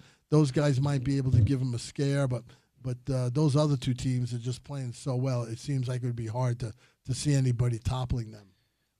Okay, before I say you lose, let's end on this. And you know this, I'm not telling you anything you don't know. And certainly after being there at the arena last night and was there with you with the Warriors a couple of weeks ago, everyone involved with the Jazz right now has their eye on next year. They're clicking down the boxes. They're checking the days. We'll have guests on that will accidentally reference, we got 6 of these left, and then we'll just. So no matter what the Jazz are next year, everyone feels like they're chasing OKC. And as Wembanyama continues to evolve, San Antonio in that group, we don't know what's going to happen with LeBron and the Lakers. As you referenced, as long as Jokic is there, Denver's going to be in the mix. The Rockets get Van Vliet back. Gobert is, he's getting a little bit older, but Minnesota's probably still relevant as long as they have Ant. A win next year for the Jazz. What does that look like to you? Well, I think they make a vast improvement. They have a winning record. I think you have to start there. If they can have a winning record next year, if they can get in that playoff hunt, if they're anywhere from 7 to 10.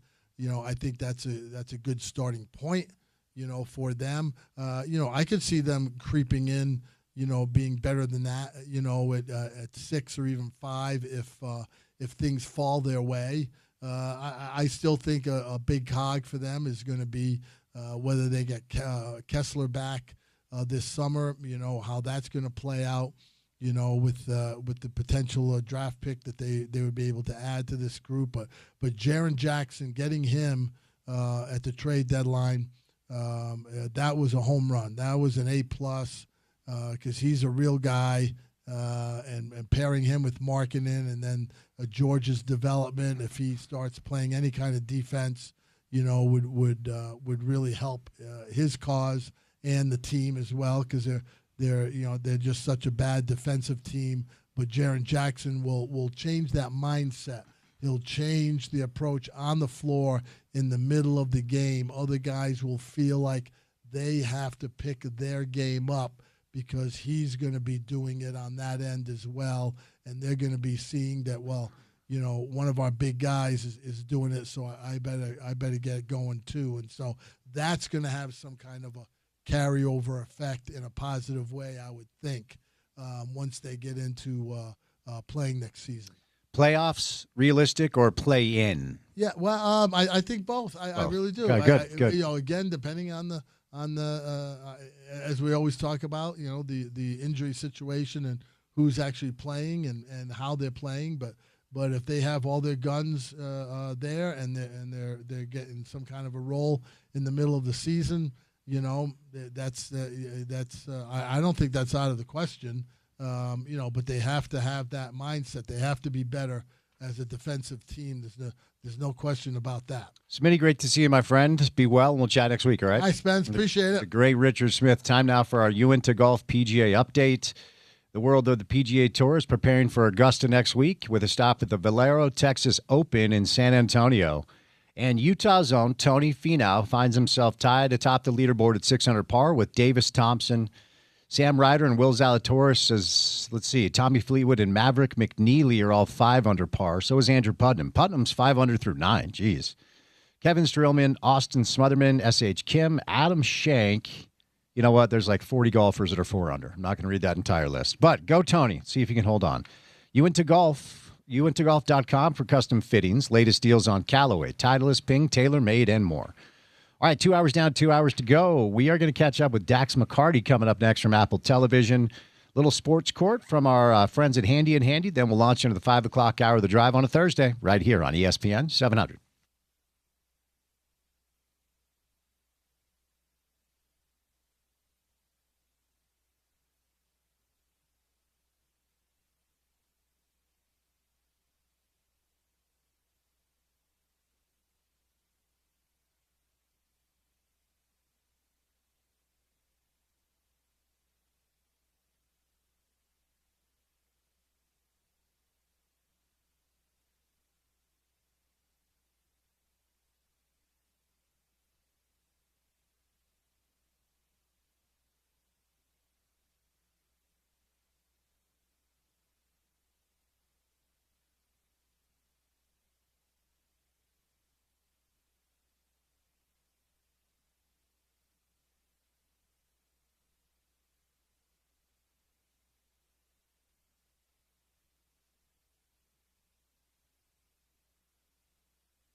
All right, RSL is back at it coming up this weekend after the international break. Sporting Kansas City is in town for an afternoon tilt out in Sandy. That's a 2:30 kick.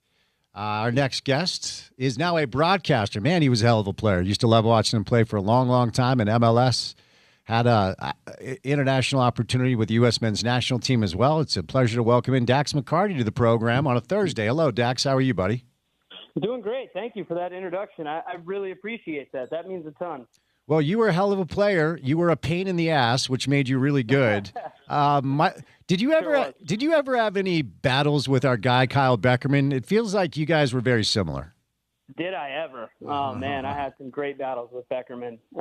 Just a fierce competitor in every sense of the word, and a guy who really, in terms of his competitive energy and nature, off the field, you couldn't meet a nicer guy. And so that was where I made a mistake was, we've been in a few national team camps together, and I thought we were cool. And then once we get on the field against Salt Lake, he would kick the life out of me. And I would think, Kyle, what's going on? He's like, in between the lines, it does not matter. And so I took that as a big challenge. And we used to have some great battles, me and Kyle. Yeah. Kyle's a personal favorite of mine. Obviously, he was the captain on the team that won the Cup in 2009. And it is interesting, the dichotomy of Kyle off the field, husband, father, on the field, the guy that just wanted to rip your throat out. But I feel like you may have been a little bit like that. Is that fair? I think that's totally fair. Look, there's no question that I think guys like Kyle and I, we kind of played with a chip on our shoulder, always. And I thought, while Kyle had a much more distinguished career, we definitely had similarities as a player. And when I was in Dallas, when I was a youngster, I got drafted by FC Dallas, and I had been there for 5 years.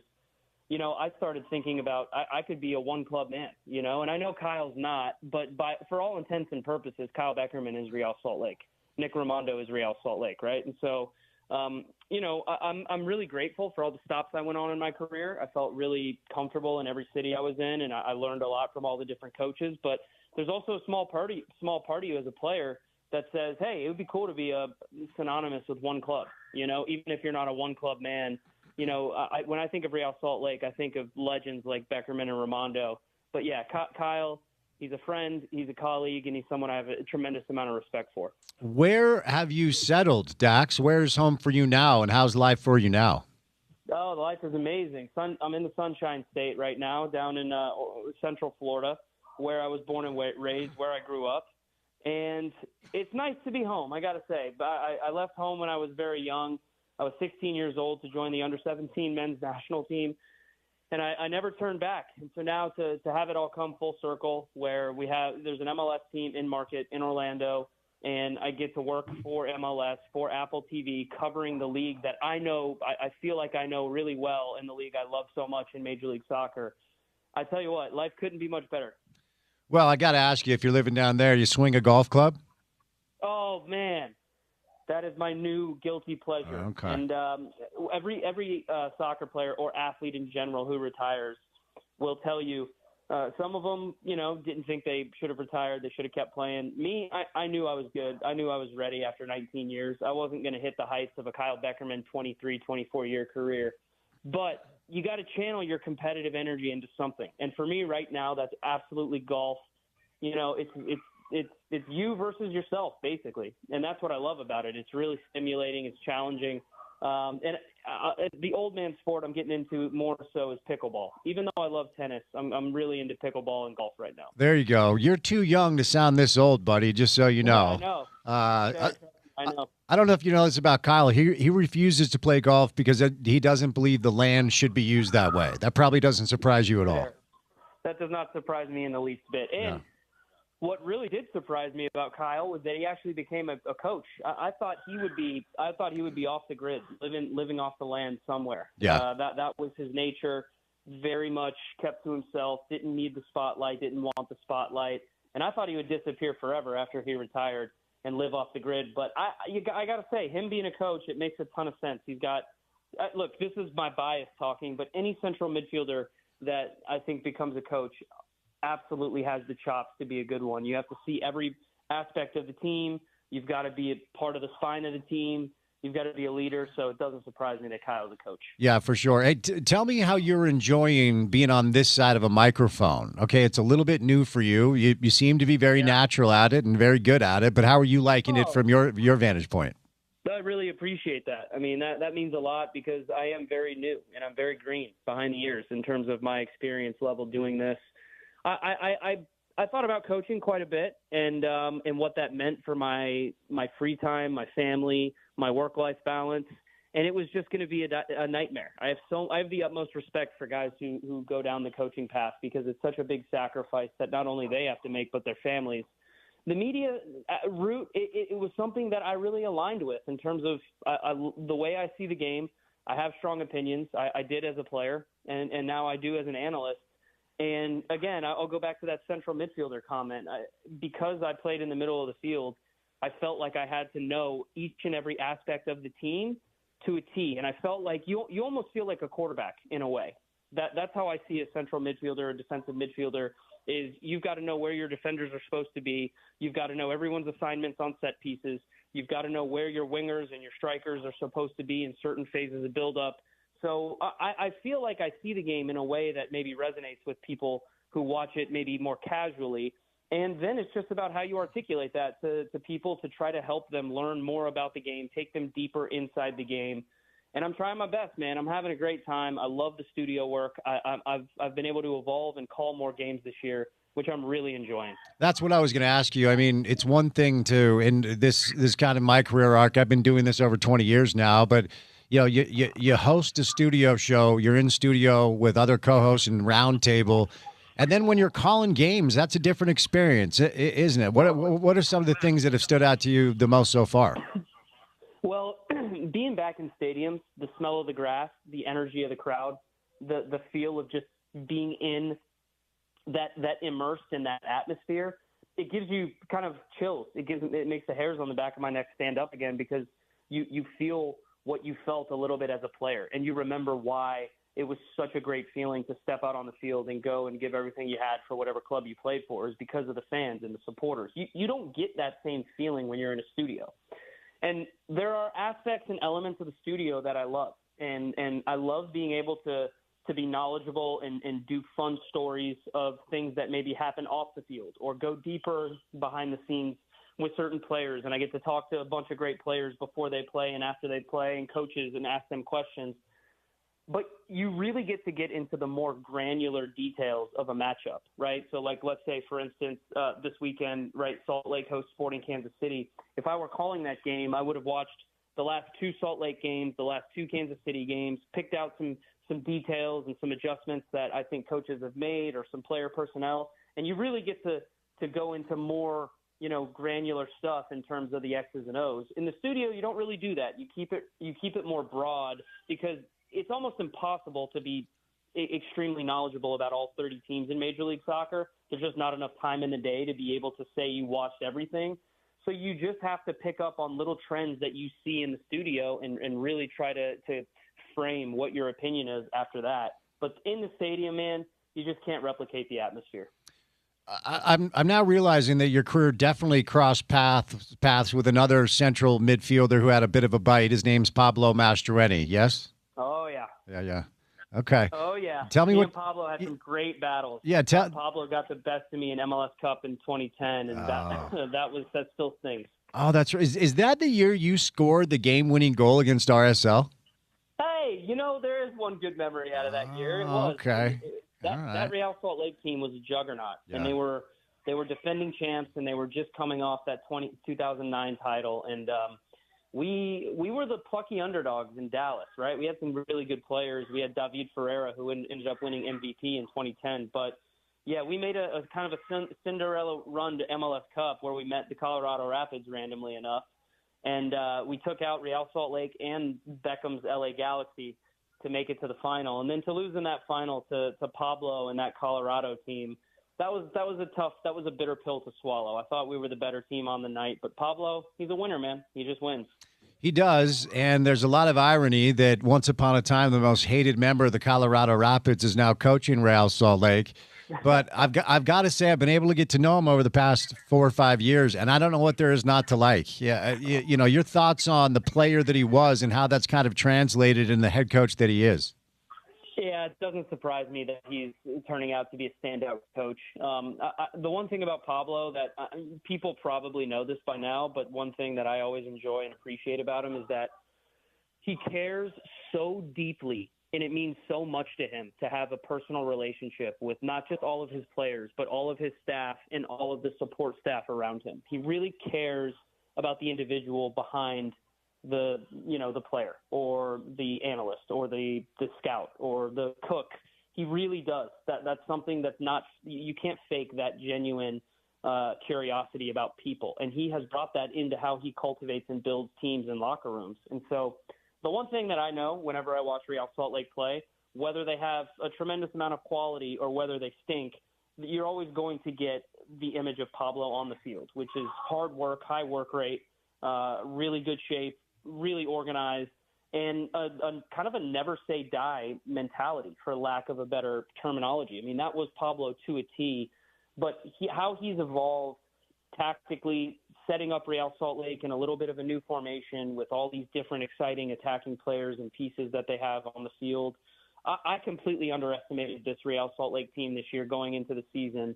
But it doesn't surprise me that Pablo has more success. That's just what he does. He's just a successful manager. Let me follow up, and then we'll get to some national team stuff with you, Dax. They're 3-1-1 in their first 5, so they're off to a great start. The problem is they've got a lot of company because the West is really good. Diego's going to start on Saturday, so we're hoping that he plays well and actually plays his way back into the good graces of Pochettino to get back on the roster. Yep. So I'd love your thoughts on that. And then from what you've seen so far, how sustainable do you think it is? What do they need to do to keep up with the LAs, the Vancouvers, the San Jose's, et cetera, et cetera? Yeah, so I'll answer your second question first, because I feel like after having watched Salt Lake a decent amount recently, I had their game in Atlanta with that great road performance. I have a pretty good idea of what they're trying to accomplish and what Pablo is asking. And there's so much tactical fluidity in that entire front 5. And Pablo talked about it. He said in our pregame call, he said that once my front 5, my preferred front 5 is healthy and we get all these guys on the field together, we had it in preseason. It was literally the most dynamic, scariest attacking team that I've had in my tenure as a coach. And that's Sanabria and Gozo at wingback and Gilavogi, Luna, and Olatunji up top. That is a fearsome attack. So for me, they're going to score goals. They're going to create chances. I actually thought they dominated in the second half against San Diego. I thought they were the better team. I thought they created the better chances, and they were really, really unlucky to not get out of there with 3 points. But I really believe it's going to be on the defensive side of the ball, what Pablo gets out of those young central midfielders. And I know Stein Spearings has started to get healthy. But again, can Hezarkhani continue to deliver at a high level? Luka Moisa, can he continue? Caliscan, can these guys continue to take their game to the next level? Because if you get that balance right in midfield, if you get guys who are excellent defensively but can also, play forward to get these attacking players on the ball, I don't think there's any way Real Salt Lake doesn't just make the playoffs, but potentially challenge for a top 4 or 5 seed in the West.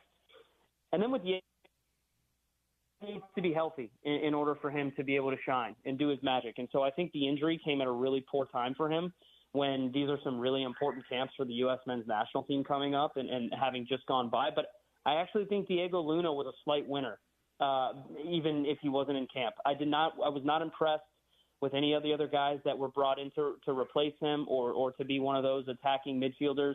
I think that there are 3 certainties. Christian Pulisic, Malik Tillman, and Weston McKennie are locks to make the roster in some of those attacking roles, no question. But I think Luna has every bit of a good chance if he can stay healthy to make it because of what Pochettino has said about him in the past. So I think he's competing with the likes of Brendan Aronson, with Alejandro Zendejas, with Gio Reyna. Guys like this, I don't know if Pochettino is going to bring a 4th striker. And I think if he decides to bring only 3 strikers, I think Diego Luna has a really good chance, as long as he's healthy and as long as he's in good form, to make that World Cup squad. So last fall, a lot of hope after wins over Japan, tie against Ecuador, a win over Australia, wins over Paraguay and Uruguay. And then this last window, I think a lot of people are really, really panicked. Now, of course, Portugal and Belgium are good sides, but 7-2 aggregate in 2 games. Dax, tell me what you saw. I saw a team that and a manager who started tinkering again and tinkering more, something I didn't want to see in this window. I wanted to see consistent lineups on the field and how we are going to look in the World Cup. I thought Pochettino had gotten things right in terms of when we were playing with 3 center backs. The balance looked right with wing backs. And then it was just about getting the attacking players narrow and in good positions to combine with each other. And like you said, it looked dangerous. It looked promising. And then it felt like 2 steps backwards in this window against Belgium and Portugal. And don't get me wrong, great teams. No question about it. Plenty of ways to attack and to hurt you. But I'm more concerned about how much we fell off and how much our level dropped in the second half of games. I'm not sure if that's a fitness issue or if it's a tactical issue. I do believe it's a little bit of both. And I'm not going to question the U.S. men's national team mentality anymore because I believe that they all care deeply about being successful. I really do. And I believe that it means a lot to them to put on the badge and represent our country. The problem is just, honestly, I just don't know how many actual game changers that we are going to have on the field come 2026. Christian Pulisic is our biggest game changer in the attack. He's in poor form, and he's not playing particularly well with the national team or with AC Milan. Weston McKennie's playing fantastically for Juventus, but he doesn't really have a set position with Mauricio Pochettino. Is he a false 9? Is he a number 10? Is he a number 8? Does he play out wide? There's just so many questions about our best players right now that it's really hard to know which version you're going to get come summer 2026. And so then you go into the back and you just have even more question marks, right? Matt Freese seems to be the starting goalkeeper, no question. But then what happens at center back? If Chris Richards goes down, then I am shaking in my boots. I'm extremely worried because he is almost irreplaceable for me right now. So a lot more questions than answers from the U.S. men's national team going into what will be obviously them announcing a roster here in the next couple of weeks.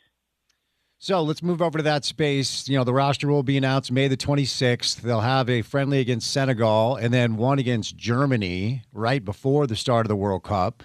So your thoughts on what you would like to see, and take it whatever direction you want, just generally speaking when the roster is announced, and then what you're hoping to see in the final 2 friendlies before we get this thing going. Well, ideal perfect world, ideal scenario, perfect world. Every player that Pochettino wants to choose from is fit and healthy.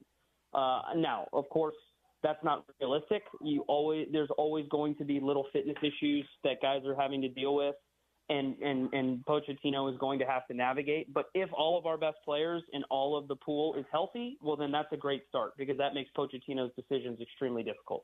And then the next thing I want to see is I just want to see a U.S. team that puts together a full 90 minutes where I can at least see what the tactical identity of this team is. And so we haven't really been able to garner that much in Pochettino's time. We thought we had a pretty clear idea of what he was going to do with 3 center backs, wing backs, and a narrow front 5 that all kind of combined together and tried to create goal scoring opportunities. But he kind of threw all that out the window. And now he's back into a back 4 and, pushing his fullbacks high, dropping a midfielder in between the center backs. So I just want to see some consistency and some fluidity. And I want to see that the players are understanding clearly what the ideas are and that they just execute them. Now, of course, these 2 teams, Senegal and Germany, are very good teams. If they punish us at the highest level, then it is what it is. But I just want to see a team that plays with clarity, with focus. And I would love to see us win. I mean, people keep saying friendlies don't really matter, the results don't matter. I want to see us win the game.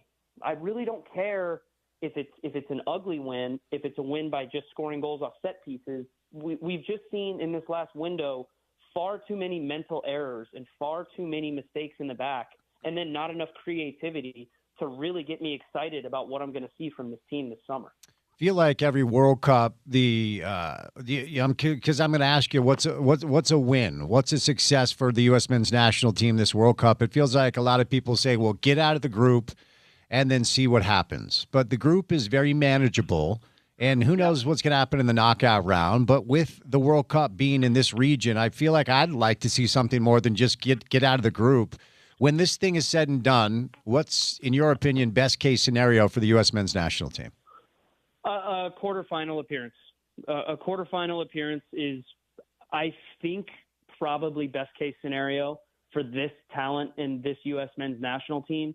If they were in great form and if they would have put up, gotten great results against Belgium and Portugal and looked really convincing doing it, I would have a different answer for you. I would say a semifinal is probably within the realm of possibility, considering if they win the group, right, who they would face then on the other side of the bracket in the knockout rounds is still pretty favorable depending on if all the favorites do what they're supposed to do. So I would have said that, but I think a quarterfinal appearance, especially with this team in terms of how they look right now in this moment, is probably the best and most that we can ask for from the U.S. men's national team.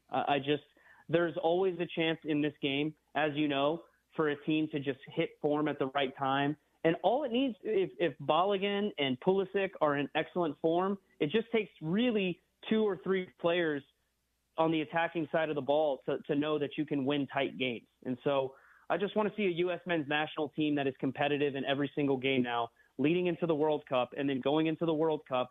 I never want to have to question, does this team care? Is this team fighting hard enough? Because I want to be able to see that on the field. And then let's hope that our best players bring the most quality that they have and are at a really good moment in their careers so they can help change games for us and see if we can make history. Last thing, Dax, I'll set you loose on this. You were kind of part of that golden generation that benefited from the World Cup being here in '94 with the creation of MLS, creation of this league, and the game continues to grow.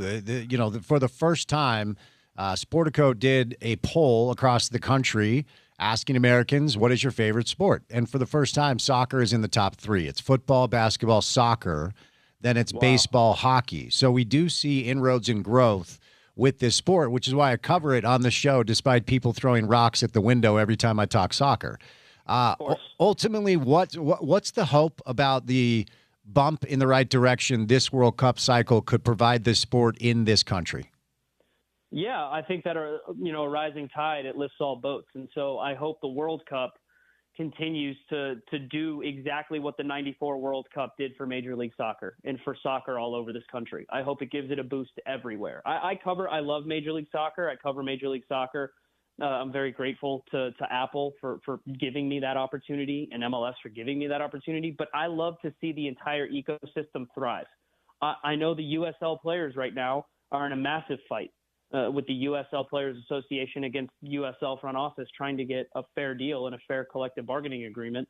I want all players to be paid a fair wage, a living wage. I want the quality of the game to continue to rise in this country so that there can be, 150, 200 professional teams, and they all have their own unique identities. They have their own unique fan bases they forge their own traditions, right? And it's not just the older generations that are doing that. It's younger kids right now, people that are my kids' age, right, that come along and they really get born and ingrained with the passion of what this great game can do for everyone, what it did for me when I was a kid. So this is going to be I know you might have people listening right now who are just, I can't believe you're talking about soccer. I feel like I have to leave them with this.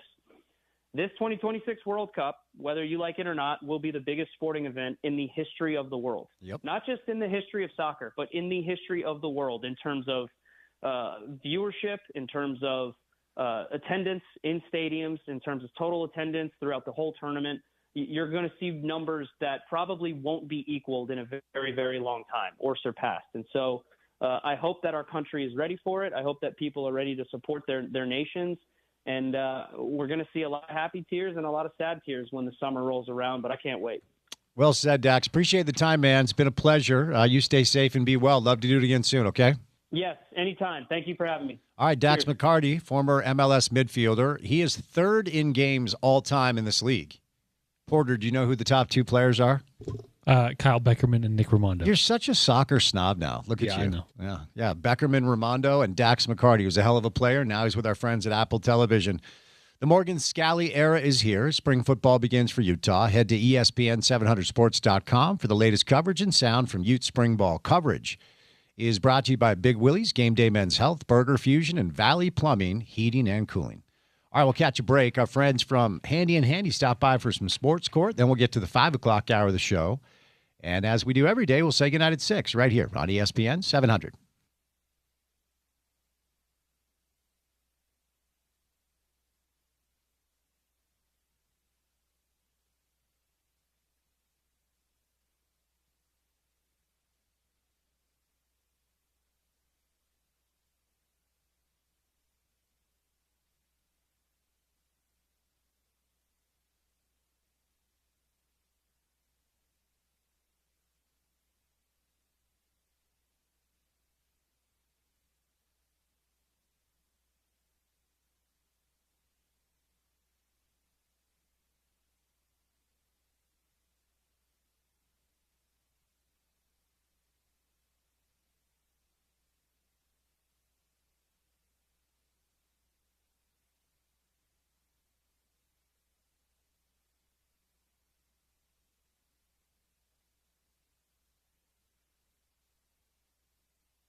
It is Sports Court time. We do it every Thursday, right about now, with our good friends Garrett and Preston Handy from the law firm of Handy and Handy. Gentlemen, happy Thursday. How we doing?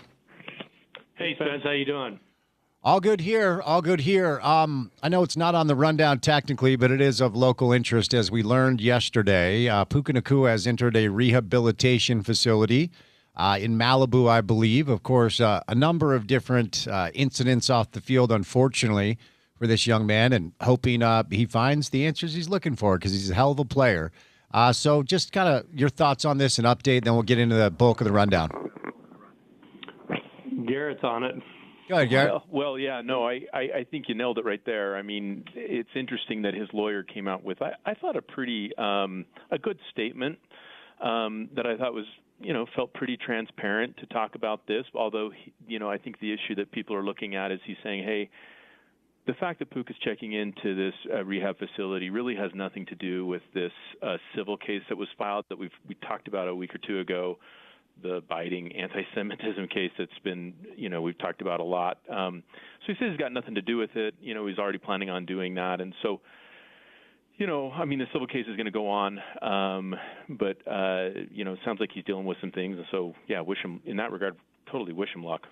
All right, moving over to the rundown now. There is a lawsuit that has been filed by a former NFL female official over her treatment and her firing. What's the latest here?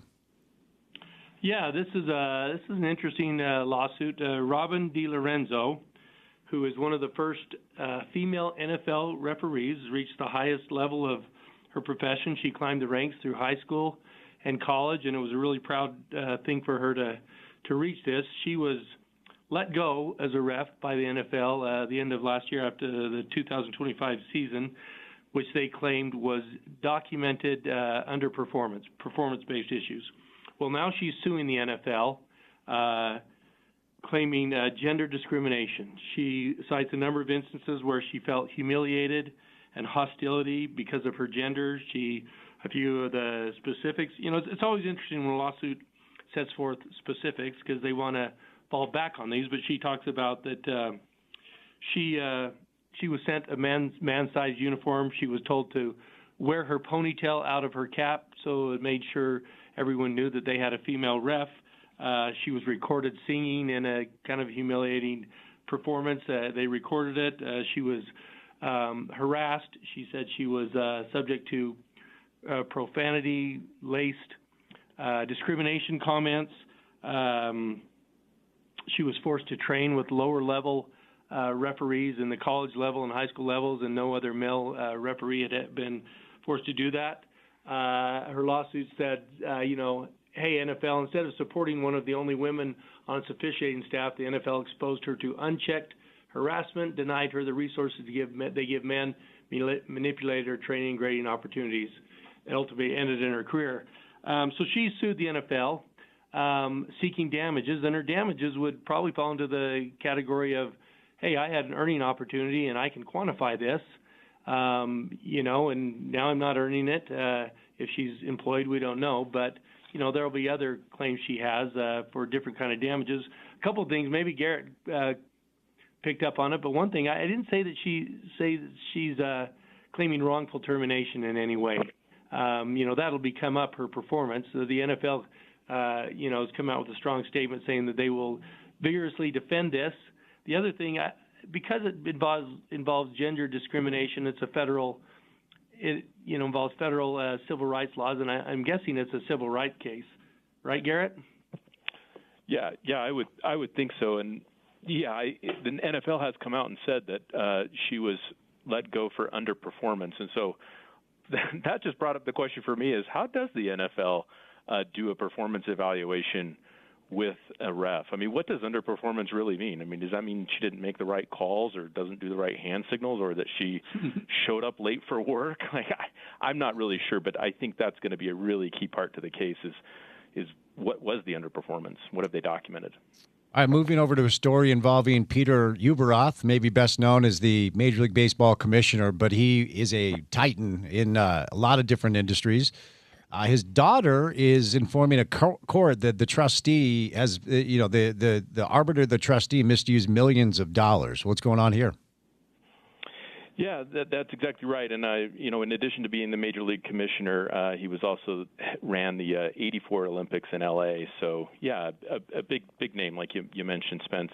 He's now 88 years old. He and his wife, elderly, declining health, some indications of some dementia, and so this is a guy with a high net worth, and he has a big family trust. And the trustee has been a kind of a longtime family friend who is an attorney and works for a company that now what's happened is Peter's daughter has come in and said that this trustee is misusing the trust and that he's siphoning off funds for his personal benefit and that he's doing things that are not in her parents' best interest. Essentially, the argument is that in the last few years anyway, her parents have not really had the capacity to make decisions for themselves. At least they haven't been able to evaluate, complex financial decisions, which apparently this trust is going to involve.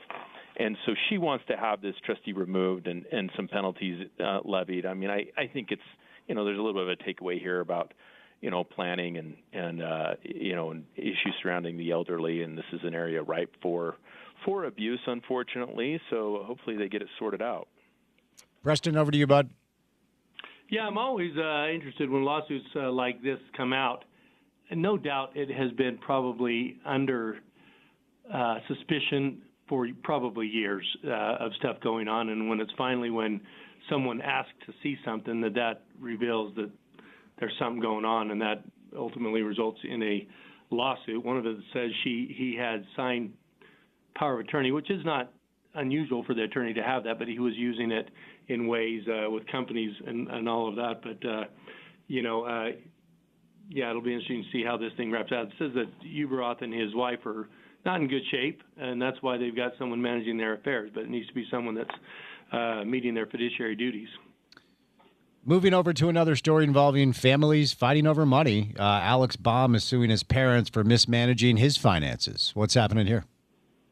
Yeah, here we got Alex Baum, who's a third baseman, a pretty good third baseman for the Phillies, I think an all-star at some point. But he is suing his parents.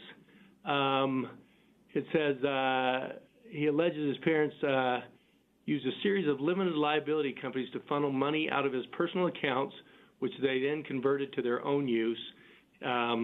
Specifically, he says that they have these LLCs that they took 10% ownership of the LLCs, which are really his because his money's going into it. And they claim they needed that to act with authority to do it. But this all came out when Alec asked his parents that he wanted access to these accounts and wanted the passwords, and they refused it. That's number one red flag. And then his parents went and lawyered up. That's number two red flag, that something's going on. So he's suing. It claims that he's seeking he thinks that the misappropriation's in the range of $3 million. All right, Garrett, what do you got? I don't really have much else on that. I think Preston nailed it. That was the wrong one for you to tap out of. I definitely had to sneeze, but we made it through. Okay, so let's move over to a story involving March Madness, and this is Chris Jenkins, who famously made the shot for Villanova to win the national championship. And, we've talked so much NIL, and it felt inevitable that a lot of the guys that played back in the day at some point would look to get theirs. I'll give you the space. What's going on here? Yeah, that's exactly right. And I think this was especially relevant. I mean, we've all been, watching over and over Braylon Mullins from UConn, right? His buzzer beater shot, which will go down in UConn lore and college basketball. But this is a similar one, right? 10 years ago, Villanova beat Carolina with this buzzer beater three-pointer. And here's the, I think, kind of money quote from this article. What Chris Jenkins says is he said, "I've never been compensated in any way for making that shot. It seems like everybody has benefited from the shot except the guy who made it."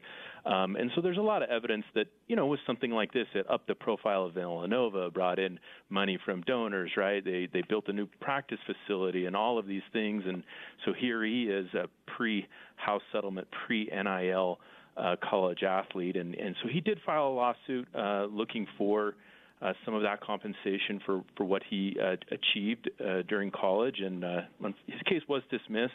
and it looks like it was dismissed on a statute of limitations issue. The court just found that he brought it too late. Preston, over to you, bud. Yeah, I mean, I think this is a really interesting thing. I mean, this all started with Ed O'Bannon with his picture showing up on the whatever video game it was, the most popular video basketball game, college basketball game. In that case, it was, they were making money off his name, image, and likeness. They were selling. He was right on the cover, and he won that lawsuit. It started the whole NIL plethora of cases and the progeny of them. But here's a little difference. I mean, I look at it and think this will show my, involvement of March Madness in my lifetime. But, you think about the iconic shots of Christian Laettner and Keith Smart and Mario Chalmers and Lorenzo Charles, Did they make these shots because, this is something they should be paid for? No, they were in the moment at the time. So what does the NCAA do? Do they go to these players now and say, hey, listen, if you ever make an iconic shot or a play that we use in our promotions down the road of March Madness, you've waived your right to get that money? I don't know. I think he's focusing on that shot. I mean, he's saying, I never got paid for that shot. He had an average career and he had an iconic shot, but he didn't have a name, image, likeness kind of career where he would have been in today's world, getting the levels of money. He was a good average player. That's just my take. It's an interesting take on these things. Okay, final one for today. Of course, the world is very well aware that once again Tiger Woods has been arrested on a DUI. There's been some updates today with body cam footage that show him calling Donald Trump, show him acting a little bit confused as to what was going on. But this will be the last one for today, guys. What do you got? Is that me, Garrett? Yeah, I think that's you. Yeah. Well, if you haven't heard about this, you've been living under a rock. As we know, Tiger Woods was arrested last week. The facts were he's driving in a neighborhood, driving pretty fast. He clips the back of a trailer and rolls his SUV. Following that, the cops show up, and they do a number of field sobriety tests. They claim that he was stumbling, that he had glassy eyes, that he had dilated pupils. Based on this, they concluded he was impaired, and they arrested him and took him in. Well, they did a blood alcohol test, and guess what? It was 0.0. But then they asked for a urine test, and he refused it. Well, in Florida now, there is a law that basically says this is a separate charge. If you refuse it, a lawful test, you can be charged. So now he's been charged with DUI and refusal to submit to a lawful test. The probable cause statement came out. One of the things that said that there was 2 pills that were identified as hydrocodone in his pocket. I was looking at this new law in Florida.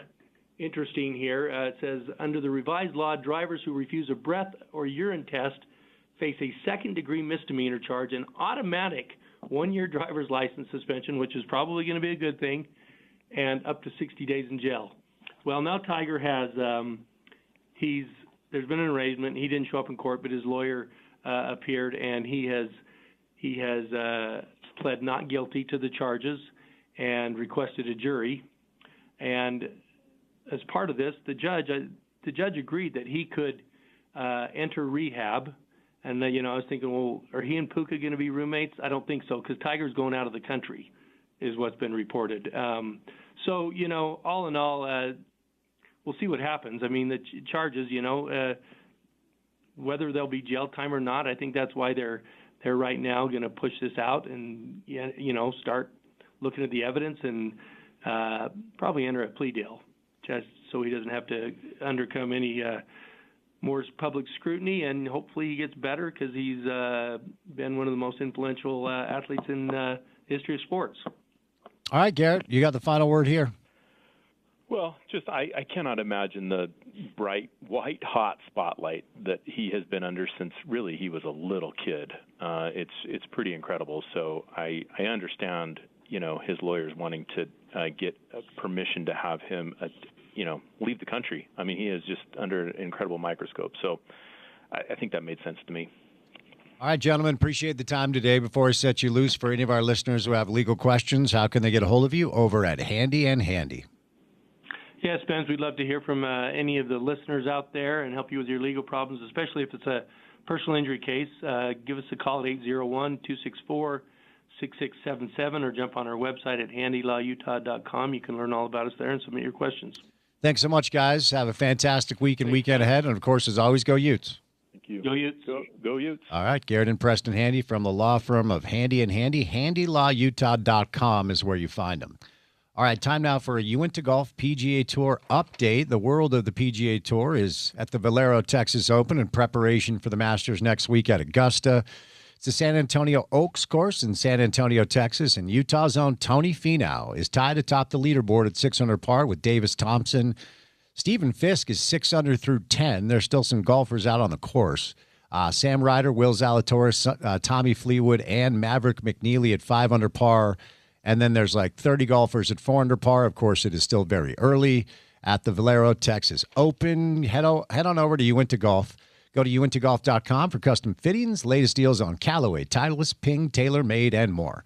All right, 3 hours down, 1 hour to go. 5 o'clock hour of the program is next on ESPN 700.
All right, wrapping up the program this Thursday afternoon, this chilly, rainy Thursday afternoon. When I was walking my pup this morning, the temp was about 36 degrees.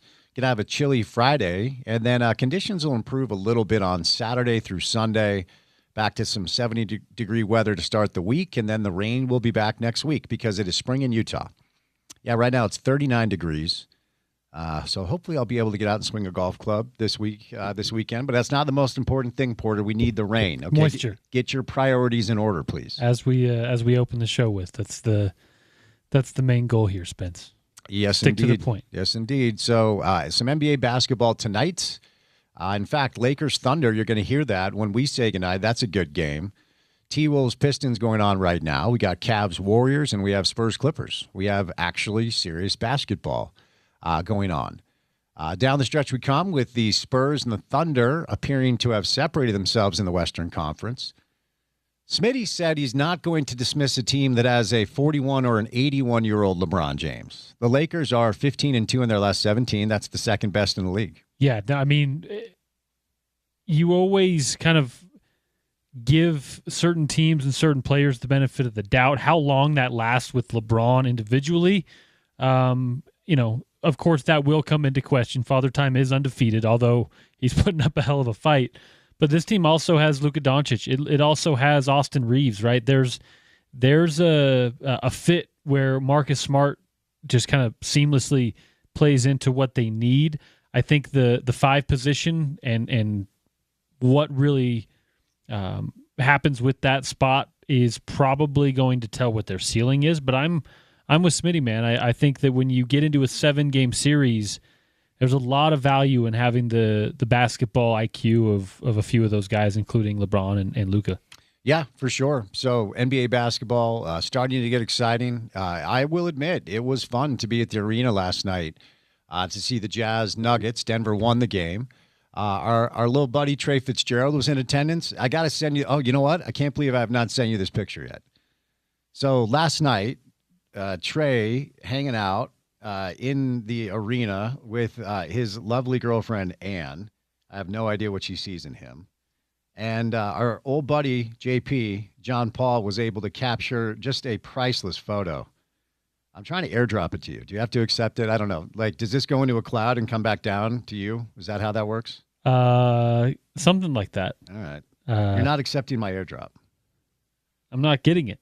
Okay, well then this is definitely user error. So let's start over because you need to see this photo of our guy. It is worth your time, and he's in a Denver Nuggets jacket that looks like a NASCAR jacket. They're like 18 Nuggets logos. Love that. And he clearly bought that hat at the game that night. Let's go, Trey. It is bright white. It is not broken in, and the look on his face because he's tweeting. That's all he does. All that guy does is tweet. But it was good to be there at the arena last night to kind of get a sense of how most people believe this thing is crystallizing for next season. And look, it's impossible and an exercise in futility to analyze the next year's NBA basketball season when it's early April of this year. I think if we assume full health and we'll see what sort of lottery luck they get, I don't think it's out of the realm for them to be knocking on the door for a playoff spot, not just a play-in spot. I don't think I feel comfortable saying anything beyond that. No. Because a jump like that in this league just doesn't happen. Unless you have a Victor Wembanyama. Indeed, and they do not. I'm with you. I think the Jazz, as you mentioned, if healthy, going into next season, if you look at Walker Kessler situation notwithstanding, you have a starting lineup for a first 6 or 7 of Walker, of Lauri Markkanen, of Jaren Jackson, Ace Bailey, Keontae, and a lottery pick. I mean, that's a pretty good roster right there. And it's now up to Will Hardy. And again, he's been put in a tough situation over the last several years. But now it's time for him to win and time for him to show us what he can really do, which I have high hopes for. Yeah, I got there right after Will's pregame media. I tried to hustle out of here to see if I could listen to Will pregame, and I was just a little bit late. So he walked out of the room, and I said, "Hey, sorry, I missed the pregame. Did I miss anything important?" He said, "Not at all." He's like, "Not at all." So I told him, I said, "Look, I'm looking forward to seeing what that basketball brain can do with the team next year." And you could tell even he is kind of like, "Yeah, let's get this going next season." Well, and it's for me. When you look at today's NBA and what you need in today's NBA, a lot of length, a lot of shooting and scoring, get some slashing.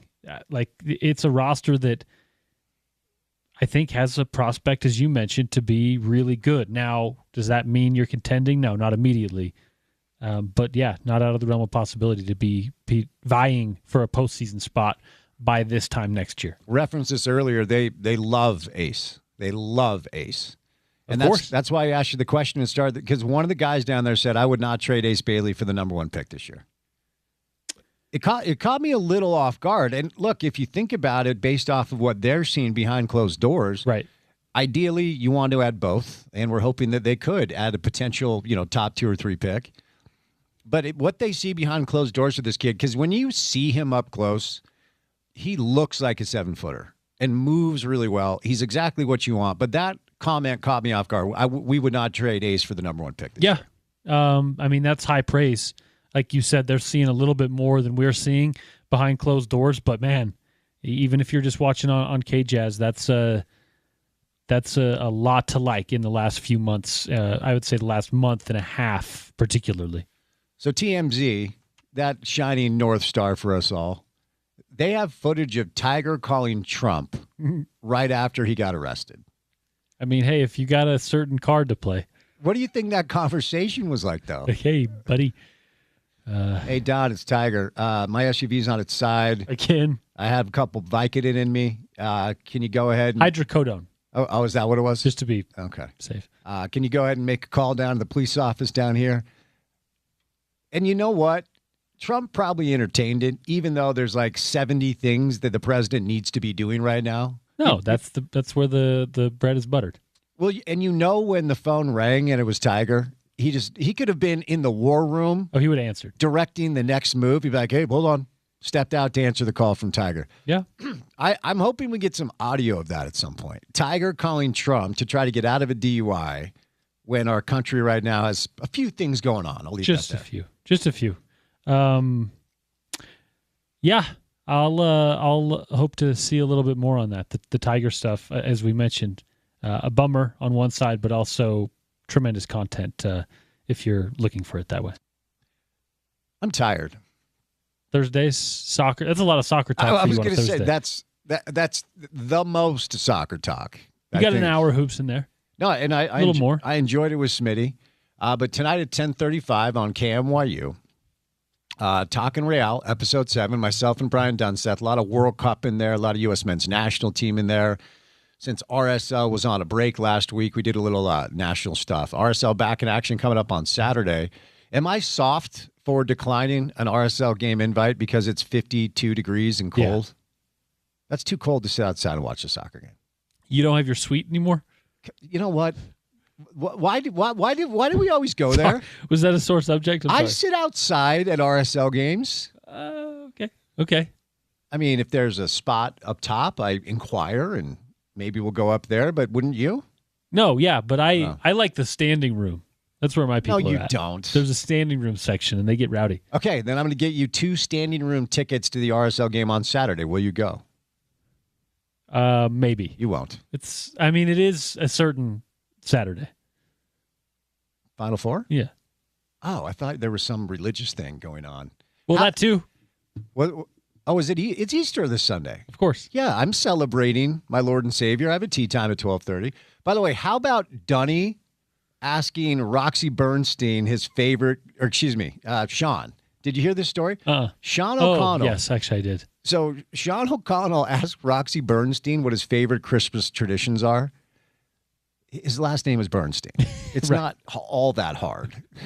It's one thing if you're 12. It's another thing if you do that as an adult. That's pretty wild. Yeah. A few Thanksgiving traditions and Christmas traditions in that regard. Indeed. 8 great nights. All right, I'm tired. I'm going home to go to bed. Porter, what's coming up on a Friday show? On a Friday edition of The Drive, we're going to talk some hockey with Adrian Denny. Of course, some Utah Mammoth, NHL. Jordan Bloxham on the latest in the PGA Tour golf world. In the clubhouse, Tony Finau's got the tie for the lead at the Valero, Texas Open.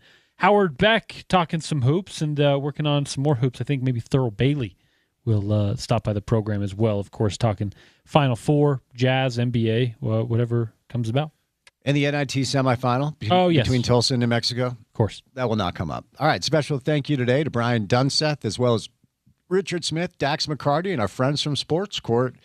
If you miss any of the sound from the show, go to the website. It's ESPN700sports.com. Download the mobile app. Take us on the go. Check out our podcast page, which is called The Drive with Spence Checketts. Available wherever you get your shows. He's Porter. I'm Spence saying goodnight. Have a great Thursday evening. You've got a little Lakers OKC coming up on the other side on a Thursday edition of The Drive right here on your home of the Utes, ESPN 700.